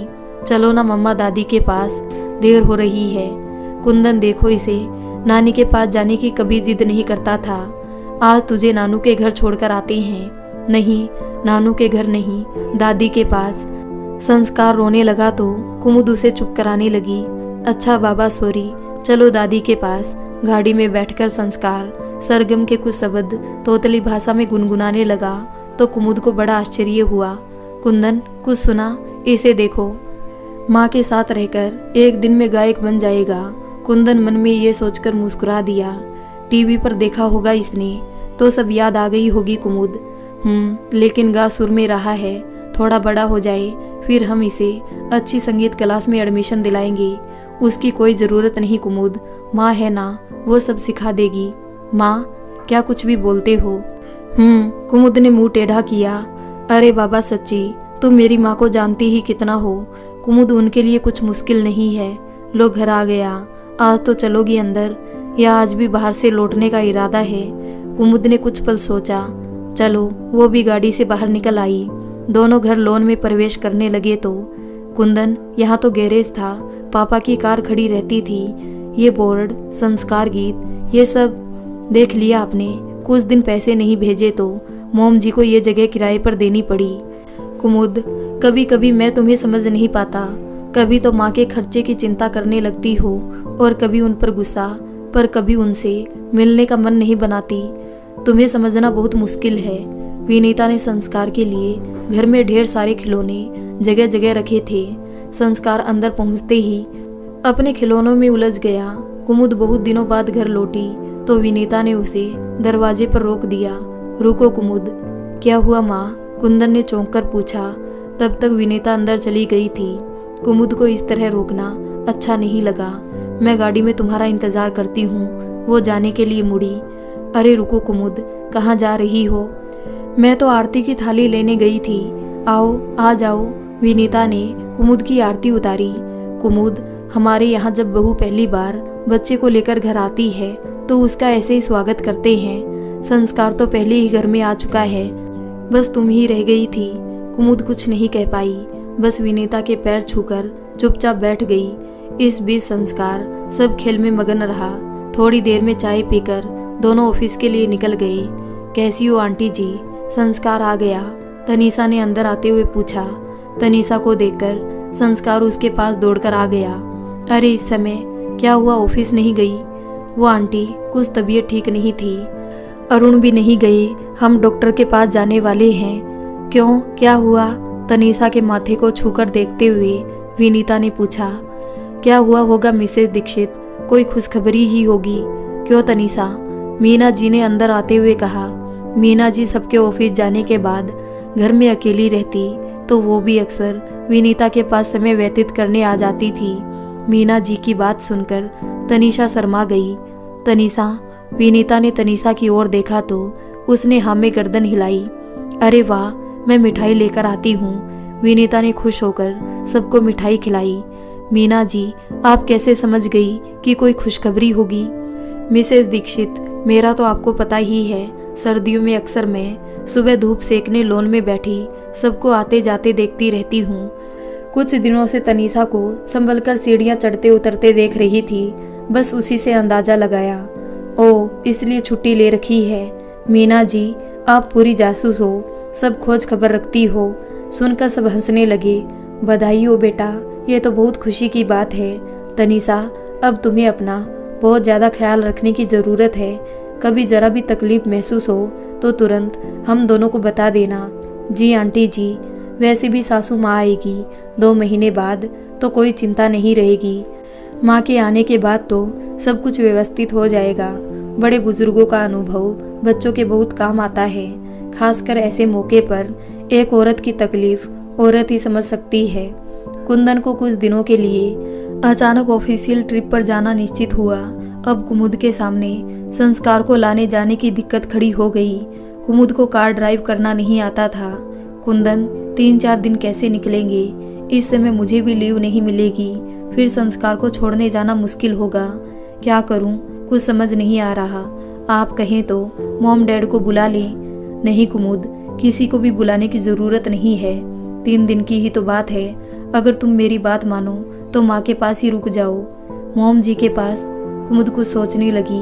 कुमुद, माँ ने कभी तुम्हें किसी बात के लिए नहीं टोका, ये भी तुम जानती हो। जो भी कहा पापा ने कहा था, अब कहने वाली बात नहीं है। तो फिर क्या सोच विचार? तुम सही में एक अच्छी माँ बन संस्कार को संस्कार देना चाहती हो तो तुम्हें भी उसी राह पर कदम बढ़ाना होगा। कुमुद काफी देर तक सोच विचार में बैठी रही। कुंदन ठीक ही तो कह रहे हैं। मैं ही मॉम जी से दूर भागती रही, वो तो हमेशा प्यार लुटाने की कोशिश करती रही। ठीक है कुंदन, जैसा तुम कहो। मैं अपना सामान पैक कर लेती हूँ। ये हुई ना बात, चल फिर अभी चलते हैं। सुबह मैं ही वहाँ से चला जाऊँगा। कुंदन ने खुश होकर कुमुद को गले लगा लिया। रात के 9 बजे थे कि डोर बेल की आवाज़ सुनकर विनीता चौंक गई। इस समय कहीं तनीषा को कोई तकलीफ तो नहीं? उन्होंने दरवाज़ा खोला तो, अरे तुम दोनों, क्या हुआ? सब ठीक तो है? हाँ माँ, सब ठीक है। कुंदन ने अंदर आते हुए कहा। ये सामान, तुम लोग कहीं जा रहे हो? हाँ माँ, मैं 3 दिन के लिए बाहर जा रहा हूँ, तो सोचा कुमुद को व्यर्थ आने जाने की दिक्कत ना हो। यही सोचकर मैंने कुमुद को भी आपके पास छोड़ने का फैसला लिया है। मैं रुक सकती हूँ ना मॉम जी? कुमुद ने पूछा। ये कोई पूछने वाली बात है कुमुद? बेटा, मैंने तो तुम्हें कभी पराया नहीं समझा। मेरे लिए तो तुम और कुंदन 2 आंखों के समान हो। जाओ अपने कमरे में सामान रखो, मैं खाना बनाती हूँ। नहीं मॉम जी, आप अकेले नहीं, मैं भी आती हूँ। कुमुद सामान रखने कमरे में गई तो देखकर चौंक गई। वो जैसा उस कमरे को छोड़कर गई थी वैसे ही व्यवस्थित था। कुंदन ने शादी के पहले कुमुद की पसंद से ही कमरे का इंटीरियर चेंज करवाया था। विनीता ने भी उनके जाने के बाद उस कमरे में कुछ नहीं बदला था। खाने के समय विनीता ने कोई भी पुरानी बात नहीं छेड़ी। वो नहीं चाहती थी कि कुमुद आगे बढ़ते हुए पीछे हो जाए। आज बहुत दिनों के बाद पूरा परिवार साथ बैठकर खाना खा रहा है। मेरे लिए यही बहुत है। सुबह कुंदन के जाने के बाद कुमुद विनीता के घर के कामों में मदद करने आई तो उन्होंने रोक दिया। बेटा, तुम ये सब रहने दो, संस्कार को देखो, मैं ये सब कर लूँगी। मैं ये काम क्यों नहीं कर सकती मॉम जी? कुमुद को लगा विनीता अभी भी उससे नाराज है, इसलिए ऐसा कह रही है। बेटा, गलत मत ले जाना, 2 दिन बाद तो सब मुझे ही करना है, बस इसलिए, और कोई मतलब नहीं है मेरा। और वैसे भी ऑफिस की भाग दौड़ में तुम्हें भी संस्कार के लिए समय कम मिलता है, तो जाओ उसके साथ समय बिताओ। जी मॉम जी। कुमुद संस्कार के पास चली गई और सोचने लगी, मॉम जी वैसी तो बिल्कुल नहीं है जैसा मॉम कहा करती थी। कुमुद को शादी के पहले की माँ की दी सीख याद आने लगी। कुमुद, तू जितनी जल्दी दामाद जी को अपनी मुट्ठी में कर लेगी उतनी सुखी रहेगी। मिसेस दीक्षित बड़ी चालाक है, तुझे कभी सुखी नहीं रहने देगी। मेरी एक ही फूल सी बेटी है, मैं नहीं चाहती कि वो किसी की चाकरी करे। ध्यान रख, तू शादी किसी की चाकरी के लिए नहीं कर रही। शादी के बाद जल्द से जल्द अलग हो जाना, बाकी हम तुम्हारे साथ रहेंगे, संभाल लेंगे। कुमुद ऑफिस के लिए तैयार होकर आई तो देखा विनीता जी पूजा कर रही है। मॉम जी, चाय बना रही हूँ, आप पिएंगी? हाँ बना लो बेटा, चाय के साथ नाश्ता कर लेना। बना दिया है और डाइनिंग टेबल पर टिफिन पैक करके रखा है, जाते समय लेती जाना। आइए, चाय रेडी है मॉम जी। कुमुद चाय लेकर नाश्ता करने बैठ गई। हमारे कारण आपका काम बढ़ गया ना मॉम? सॉरी मॉम जी, मुझे सिर्फ मॉम अच्छा लगा कुमुद। मॉम में अपनापन महसूस होता है। मुझे मॉम जी कहकर पराया मत करो। जी मॉम। मॉम, एक बात पूछूं? हाँ पूछो। गैरेज में किसकी क्लास का बोर्ड लगा है? कुंदन ने पिछले 2 महीने आपको पैसे नहीं भेजे, क्या इस वजह से किराए पर दे दिया है? मॉम, सच में मुझे नहीं पता चला उन्होंने आपको पैसे क्यों नहीं भेजे थे। अरे नहीं कुमुद, ऐसा कुछ नहीं है। मुझे अब पैसों की कोई ज़रूरत नहीं है और ना ही वो गैरेज किराए पर दिया है। आओ तुम्हें कुछ दिखाती हूँ। विनीता अपना गैरेज खोलती है तो कुमुद दंग रह गई। मॉम, ये वीणा, हारमोनियम ये कहाँ से आए और किसके हैं?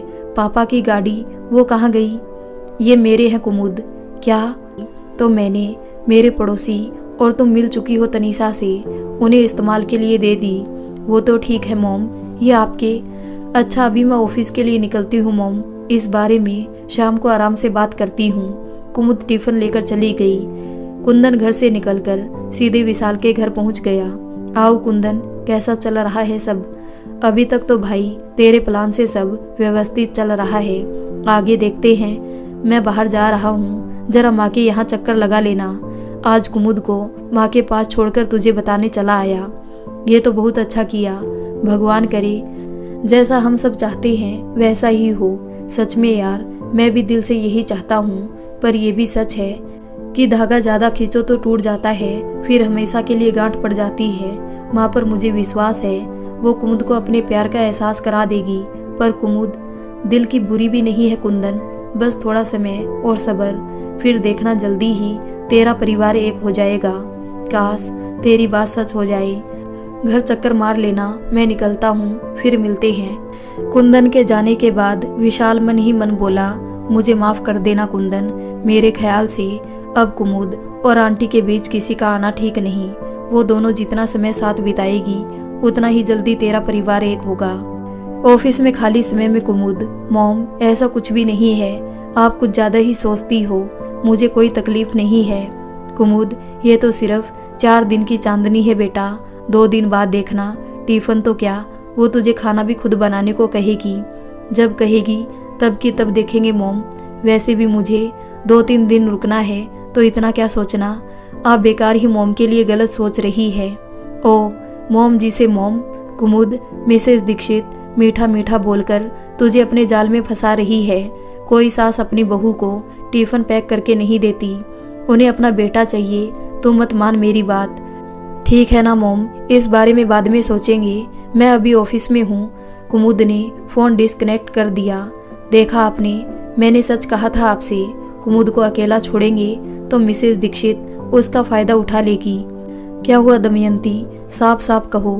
वही हुआ जिसका डर था। कुंदन कुछ दिनों के लिए कुमुद और हमारे संस्कार को उनके पास छोड़कर कहीं बाहर चला गया। ये तो अच्छा ही हुआ ना, इसमें गलत क्या है? यहाँ से कुमुद का ऑफिस भी तो दूर है, उसे रोज ऑफिस आने जाने में तकलीफ होगी ही।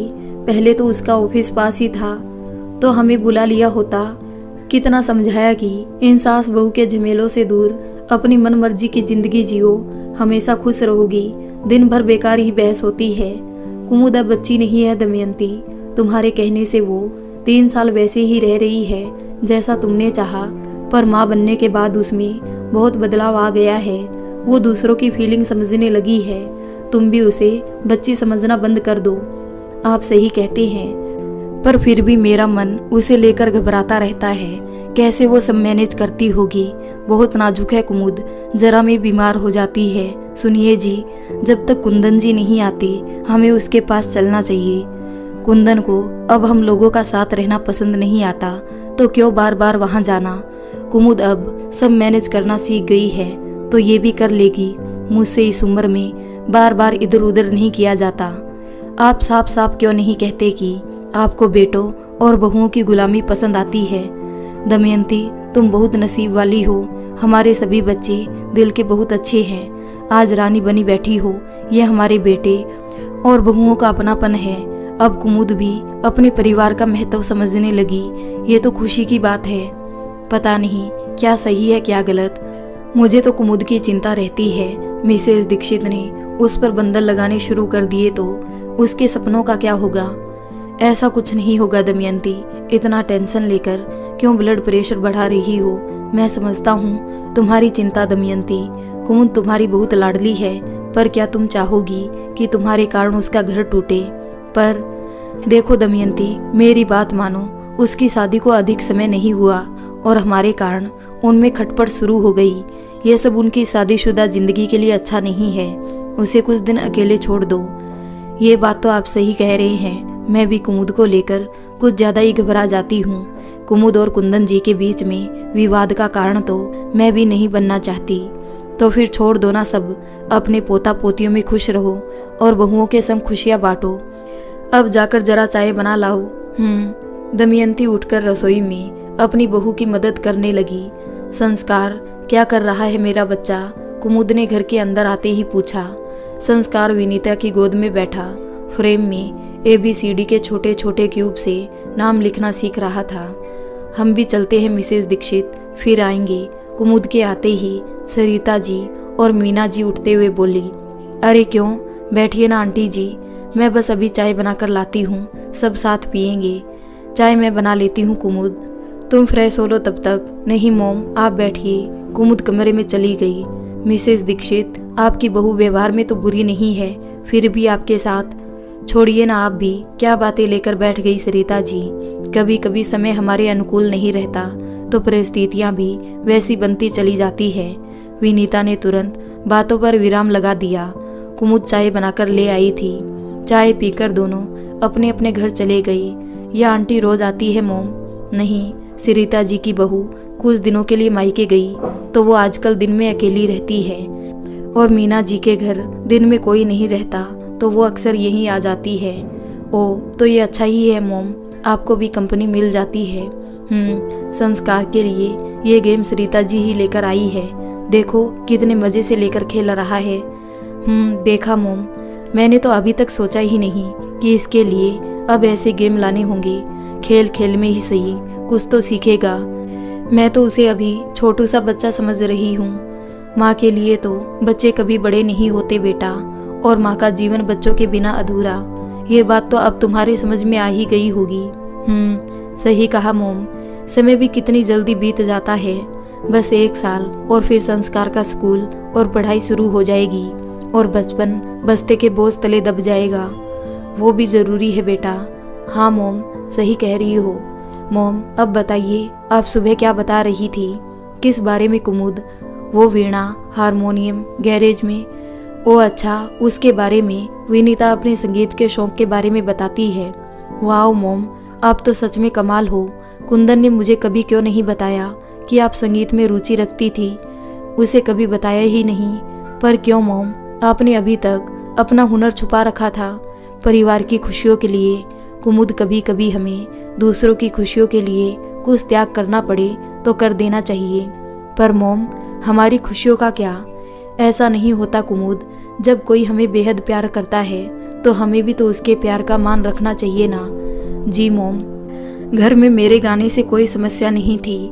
तीज त्योहार आते या खुशी का मौका, सब मेरे पीछे पड़ जाते। विनीता ही गाना गाएगी। सब मुझसे बहुत प्यार करते थे। मैंने सोचा मौका देखकर सबको ये बात बता दूंगी कि मैं संगीत में अपना करियर बनाना चाहती हूँ। फिर बताया क्यों नहीं? देवर जी को अपने साथ नौकरी करने वाली लड़की से प्यार हो गया था। थोड़ा मनाने पर माँ पिताजी माने तो, पर एक शर्त के साथ। कैसी शर्त मोम? शर्त ये थी कि प्रतिज्ञा को नौकरी छोड़नी पड़ेगी, तभी वो इस रिश्ते को मंजूरी देंगे। ये तो गलत है ना मोम? हाँ, हमारे नजरिए से गलत है, पर पिताजी का कहना था कि दोनों भाई अच्छा कमा रहे हैं। उस समय पिताजी भी जॉब करते थे, तो घर की बहुएं क्यों काम करे? उनका कहना था कि घर में भगवान की कृपा से लक्ष्मी जी का वास है, तो घर की लक्ष्मी घर में रहकर उन सुखों का लाभ उठाए। ये सुनकर मैं अपना शौक दबा गई। मिस्टर दीक्षित जानते थे कि मुझे गाने का बहुत शौक है। उन्होंने एक बार कहा भी कि वो इस बारे में पिताजी से बात करते हैं। पिताजी नाराज तो होंगे, पर हो सकता है कि वो मान जाए। फिर की उन्होंने बात। नहीं, मैंने ही उन्हें रोक दिया। मेरे कारण घर की शांति भंग हो, मैं ये नहीं चाहती थी। उसके बाद तो घर परिवार संभालने में कब उम्र बीत गई पता ही नहीं चला। जब मोम पापा सपोर्ट कर रहे थे तो फिर आपको मना नहीं करना चाहिए था। ये तो खुद के साथ नाइंसाफी हुई। आपको कभी दुख नहीं हुआ? हाँ, थोड़ा सा। प्रतिज्ञा ने भी अपनी प्यार की खातिर उनकी बात स्वीकार कर नौकरी छोड़ दी। घर की छोटी बहू बन गई। हम दोनों ही परिवार की छोटी छोटी खुशियों के पल एंजॉय करने लगे। मॉम, आपके समय में नौकरी छोड़कर घर के खर्च उठाना मुश्किल ना था, पर आजकल तो दोनों ना कमाए तो घर चलाना मुश्किल हो जाता है। सही कहा कुमुद, बच्चों को अच्छी जिंदगी देने के लिए पति पत्नी दोनों का समान सहयोग जरूरी है, तभी गृहस्थी सुखमय बनती है। मम्मा भूख लगी है। संस्कार ने आकर बातों पर विराम लगा दिया। ओ, बातों में समय का पता ही नहीं चला कि 8 बज गए। कुमुद, तुम इसे संभालो, मैं अभी दिया जलाकर जल्दी से खाना बनाती हूँ। जी मॉम, मैं अभी इसे दूध पिलाकर आपकी हेल्प करने आती हूँ। कुमुद संस्कार के लिए गिलास में दूध लेकर उसे पिलाने बैठ गई। किसी को खाना बनाने की जरूरत नहीं कुमुद भाभी, मैं आपको भाभी कह सकती हूँ ना? तनीषा ने अंदर आते हुए पूछा। हाँ बिल्कुल कह सकती हो तनीषा, ये भी कोई पूछने वाली बात है, पर ये सब क्या है? भाभी, मैं आंटी से तो रोज मिलती रहती हूँ, पर आप तो 2 दिन बाद चली जाएंगी, तो हमने सोचा क्यों ना आज हम साथ में डिनर किया जाए। आंटी आइए बैठिए, अरुण भी आ रहे हैं। ऐसी हालत में भी तुझे चैन नहीं आता तनीषा, मेरे मना करने के बावजूद भी कुछ ना कुछ करती रहती हो। ये सब करने की क्या जरूरत थी? कुछ दिन तो संभल कर चलो। शांत आंटी जी, ये सब अरुण ने बाहर से ऑर्डर किया है। तनीषा मुस्कुराई। तनीषा कोई खुशखबरी है? कुमुद ने पूछा। तनीषा ने हाँ में सिर हिलाया। भाभी, आप भी मत गुस्सा करने लगना।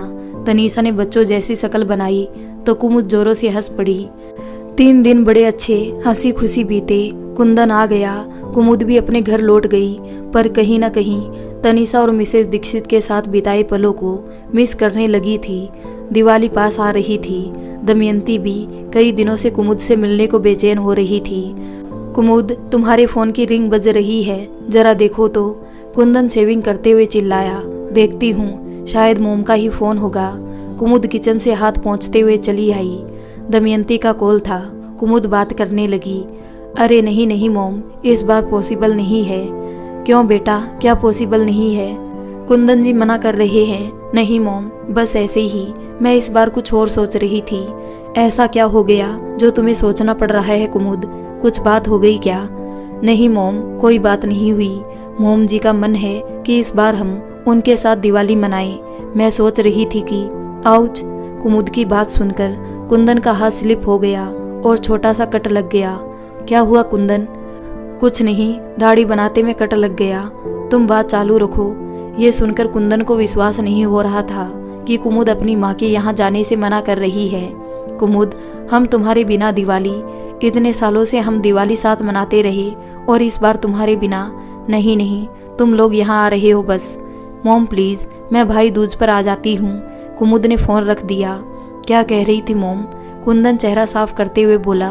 कुछ नहीं, दिवाली पर बुला रही थी तो मैंने मना कर दिया।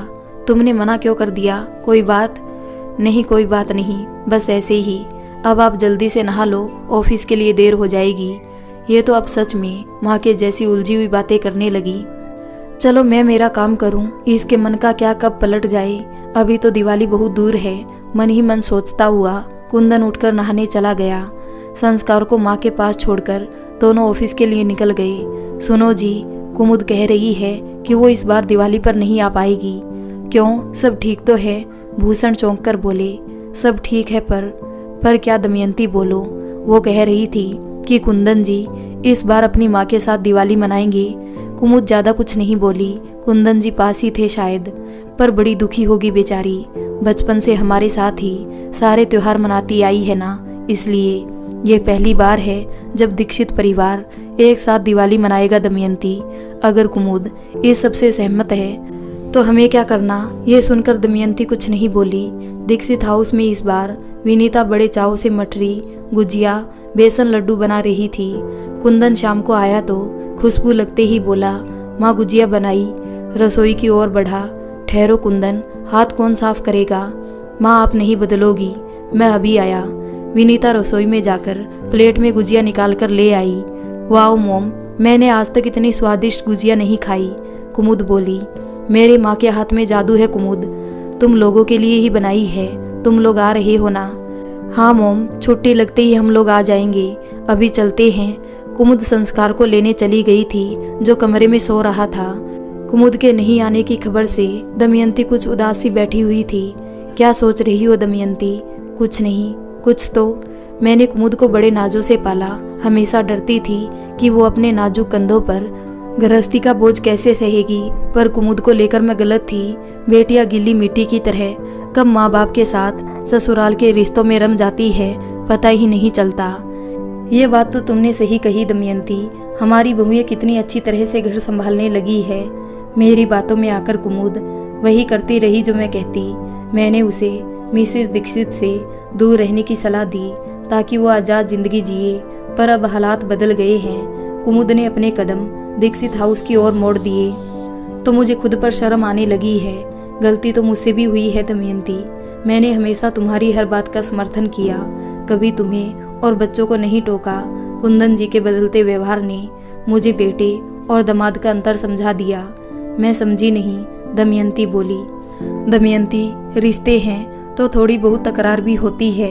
अब हमारे बेटे कभी कभार किसी बात पर चिढ़कर अगर कुछ कहते हैं तो तुरंत थोड़ी देर में माफ़ी मांगने लगते हैं। हमें गुस्सा आता है तो हम उन्हें डांट लेते हैं, पर कुंदन जी के साथ हमें हर बात का ध्यान रखना पड़ता था। सुनो जी, मैंने कुछ सोचा है। क्या? रुको, पहले बच्चों को बुला लूं। थोड़ी देर में दमयंती के दोनों बेटे रंजीत और सुजीत अपनी पत्नियों के साथ आ जाते हैं।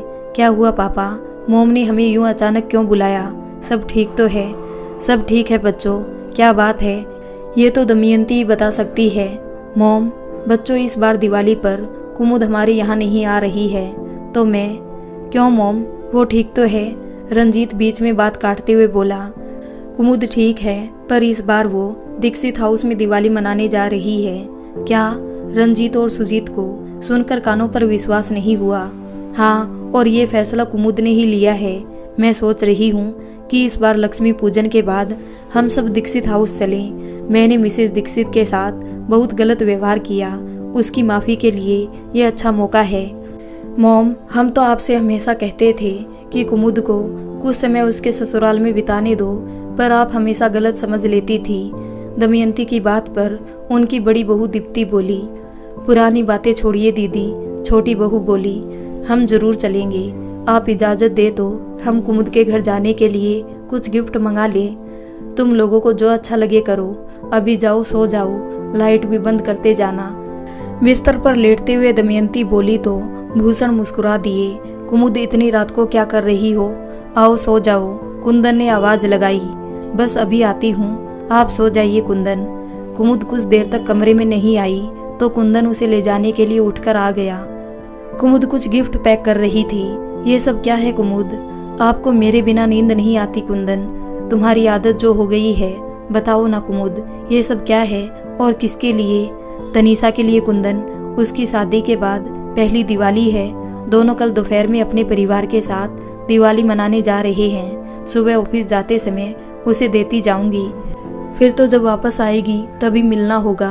ओके, लाओ मैं भी हेल्प करता हूँ, दोनों मिलकर करेंगे तो जल्दी हो जाएगा। वैसे ये सब कब खरीद लिया? ऑनलाइन मंगवाया? नहीं, ये सब मोम ने लाकर रखा था, मुझे तो ख्याल ही नहीं आया था। मोम मुझसे बोली कि मैं ये ले जाकर अच्छे से पैक कर दूं और सुबह आते ही तनीसा और अरुण को गिफ्ट कर दूं तो उन्हें ज़्यादा अच्छा लगेगा। दोनों ही मोम को बहुत मानते हैं और अक्सर कुछ ना कुछ करते रहते हैं। माँ ही दे देती, मैंने भी यही कहा था। वो बोली अगर हम दोनों देंगे तो उन्हें ज़्यादा अच्छा लगेगा। जैसी माँ की मर्जी। सुबह संस्कार को माँ के पास छोड़कर कुमुद और कुंदन दोनों साथ में तोहफे लेकर तनीसा के यहाँ पहुँच गए। डोर बेल की आवाज़ सुनकर अरुण ने दरवाज़ा खोला। अरे आप लोग आइए, अंदर आइए, अरुण बोला। पैकिंग हो गई या हम आपकी मदद करें? कुंदन ने पूछा। नहीं, सब हो गया, तनीसा बोली। आप बैठिए कुंदन भैया, मैं अभी चाय बनाकर लाती हूँ। नहीं तनीसा, रुको, कुमुद ने टोका। क्या हुआ भाभी? कुमुद ने हाथ में लिए पैकेट्स अरुण की ओर बढ़ा दिए। इसे पकड़िए। ये सब क्या है भाभी? ये आप दोनों के लिए दिवाली के गिफ्ट्स है। अब तो दिवाली के बाद ही मिलना होगा। दोनों की पहली दिवाली की बहुत बहुत बधाई। कुमुद तनीसा को गले लगाकर बोली। अब चलते हैं, ऑफिस के लिए देर हो जाएगी। चले कुमुद? जी कुंदन, चलिए। 1 मिनट भाभी। तनीसा कुमुद को रोक। अरुण, आप जो लाए हैं वो तो दीजिए। ओह अच्छा हुआ याद दिला दिया, मैं तो भूल ही गया था। अरुण ने कुंदन और कुमुद के हाथों में अपने लाए तोहफे पकड़ा दिए। आप लोगों से हमें बहुत प्यार मिला। यह आप लोगों के लिए ये दिवाली आपके जीवन में नई रोशनी लेकर आई। Thank you so much. तुम्हारी यात्रा शुभ हो। अब हम निकलते हैं। दोनों ऑफिस के लिए निकल गए। 2 दिन बाद संडे था और उसके बाद ही दिवाली की छुट्टियां भी। संडे की सुबह दोनों बालकनी में बैठे चाय पी रहे थे। कुंदन, मुझे तुमसे कुछ कहना है। हाँ बोलो, क्या बात है? कुंदन, मैंने दिवाली को लेकर अपने प्लान में कुछ बदलाव किया है। बस मुझे उसी बारे में तुमसे बात करनी है। क्या? ये सुनकर कुंदन को अपने किए कराए पर पानी फिरता दिखाई देने लगा, पर फिर भी उसने संयम से काम लेते हुए पूछा, ऐसा क्या बदलाव किया है कुमुद? वो मैं कहते हुए रुक गई कुमुद। खुलकर कहो कुमुद, वैसे तुमने जो भी सोचा उसे लेकर मुझे कोई दिक्कत नहीं, बस तुम्हें खुशी मिलनी चाहिए। कुंदन ने कुमुद के कंधे पर हाथ रखकर मुस्कुराते हुए कहा। कुंदन मन ही मन बहुत दुखी हो रहा था। माँ कितने दिनों बाद इतनी खुश दिखाई दे रही थी कि उसके बेटे बहू उसके साथ दिवाली मनाएंगे, पर अब खैर छोड़ो, मुझे उस पर नाराज नहीं होना है। माँ से क्या कहूँगा? कुंदन सोच में डूबा हुआ था। क्या सोचने लगे कुंदन? कुछ नहीं, बस माँ के बारे में सोच रहा था। माँ बता रही थी कि संस्कार के लिए कल कपड़े खरीदने गई तो इन छोटे महाशय ने अपने कपड़े खुद पसंद किए हैं कुमुद। कुंदन ने हंसते हुए कहा। हाँ, मुझे भी बताया उन्होंने। बातें तो सुनो इसकी। मैं बड़ा हो गया हूँ, मुझे भी पापा जैसी गाड़ी चाहिए। मैं दादी को गाड़ी में बिठाकर घुमाऊंगा मम्मा। दादी पूरा दिन घर में काम करती है। संस्कार तो तलाकर बोला। अच्छा, और मम्मा पापा को? आपके पास तो गाड़ी है ना मम्मा, आप तो रोज ही घूमते हो। और स्कूल कौन जाएगा? कुमुद ने पूछा। मैं और दादी। संस्कार कुमुद के गले में लटकते हुए बोला। देखा कुंदन, संस्कार मोम के घर में भाइयों के बच्चों के साथ खेलता कम रोता ज्यादा था। अब माँ के साथ बड़ी बड़ी बातें करने लगा है और अब काफी साफ बोलने लगा है। हाँ कुमुद, माँ मुझे भी कह रही थी कि संस्कार के तुतलाने की चिंता छोड़ दो। माँ बताती है कि मैं भी ऐसे ही बोलता था।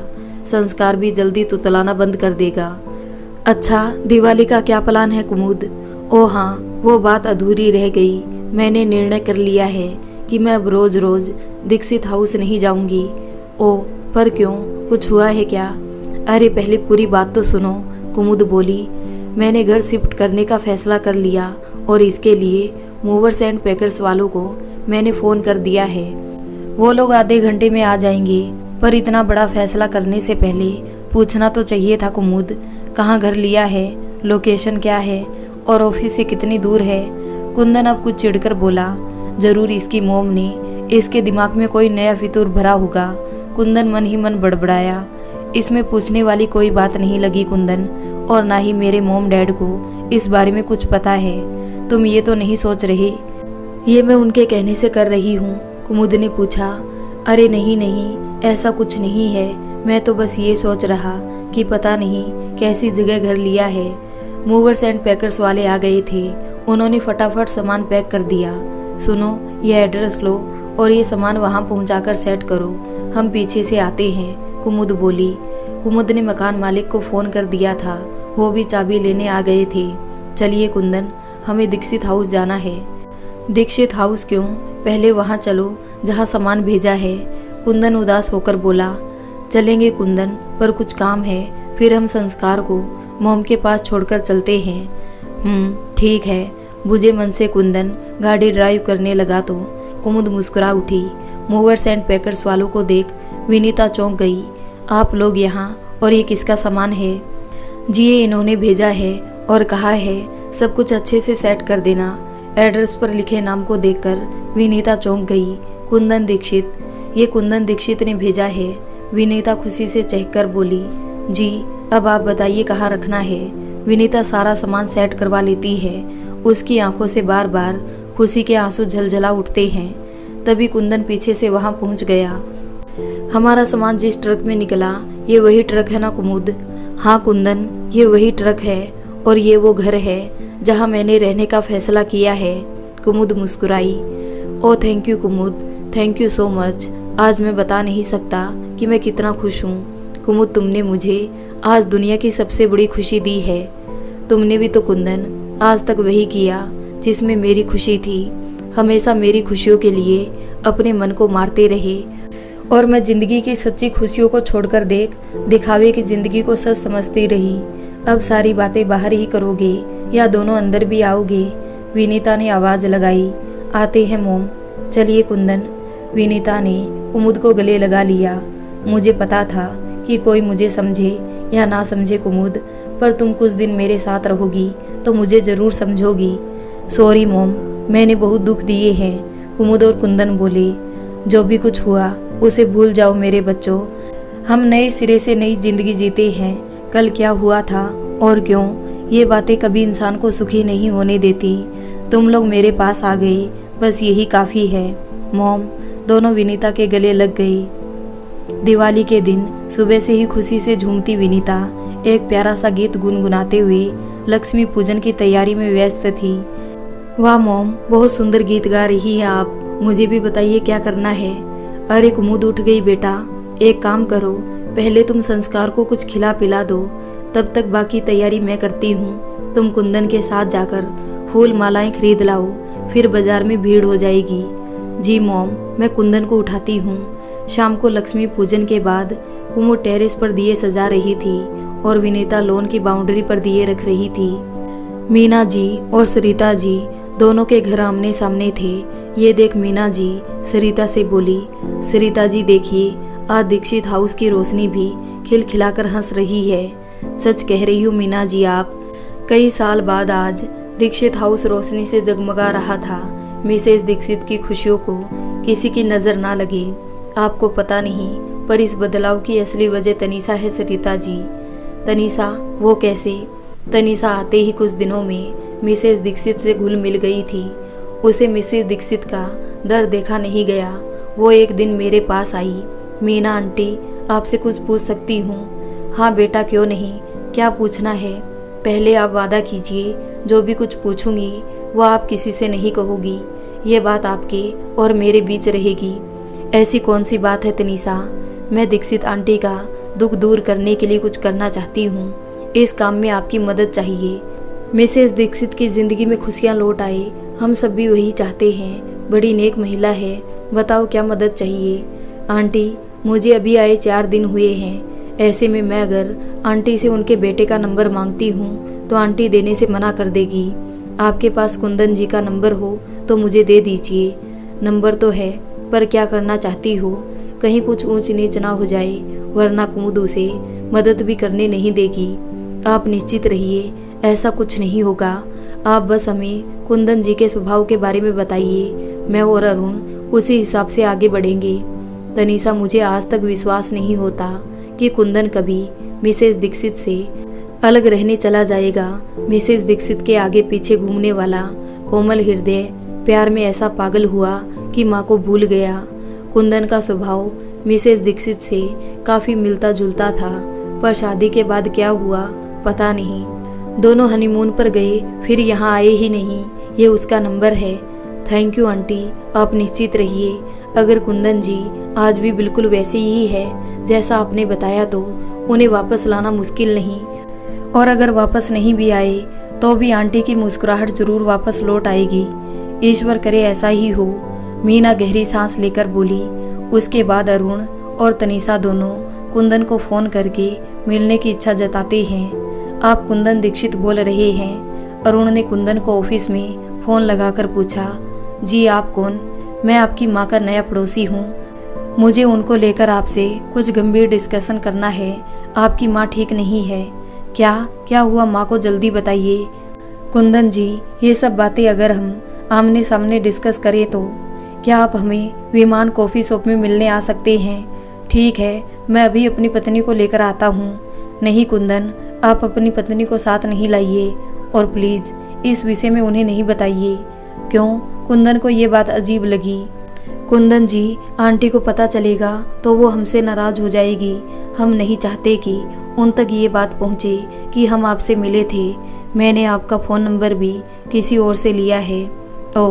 ओके, मैं अभी 15 मिनट में पहुंचता हूं। बस उसी एक मीटिंग ने कुंदन की आंखें खोल दी और कुंदन अपने परिवार को एक करने के प्रयास में जुट गया। ऐसा क्या हुआ उस मीटिंग में? आपको याद है एक दिन आप कुमुद की बुराई कर रही थी तो मिसेस दीक्षित ने क्या कहा था? हाँ मीना जी, अच्छी तरह से याद है। उन्होंने कुमुद को कभी दोषी माना ही नहीं, वो तो कुंदन को दोषी मानती थी। जी सही कहा आपने। उन्होंने कहा था कि अगर कुछ दिन साथ रहने के बाद कुमुद अलग होती तो उसकी गलती थी। 2 दिन में कोई किसी को क्या समझ पाएगा।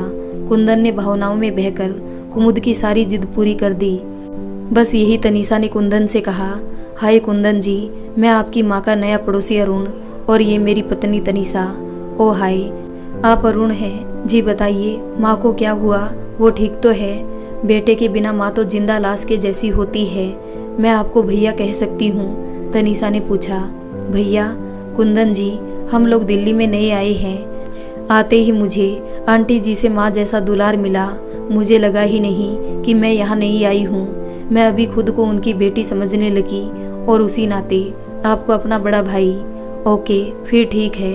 कुंदन भी अब खुलता जा रहा था।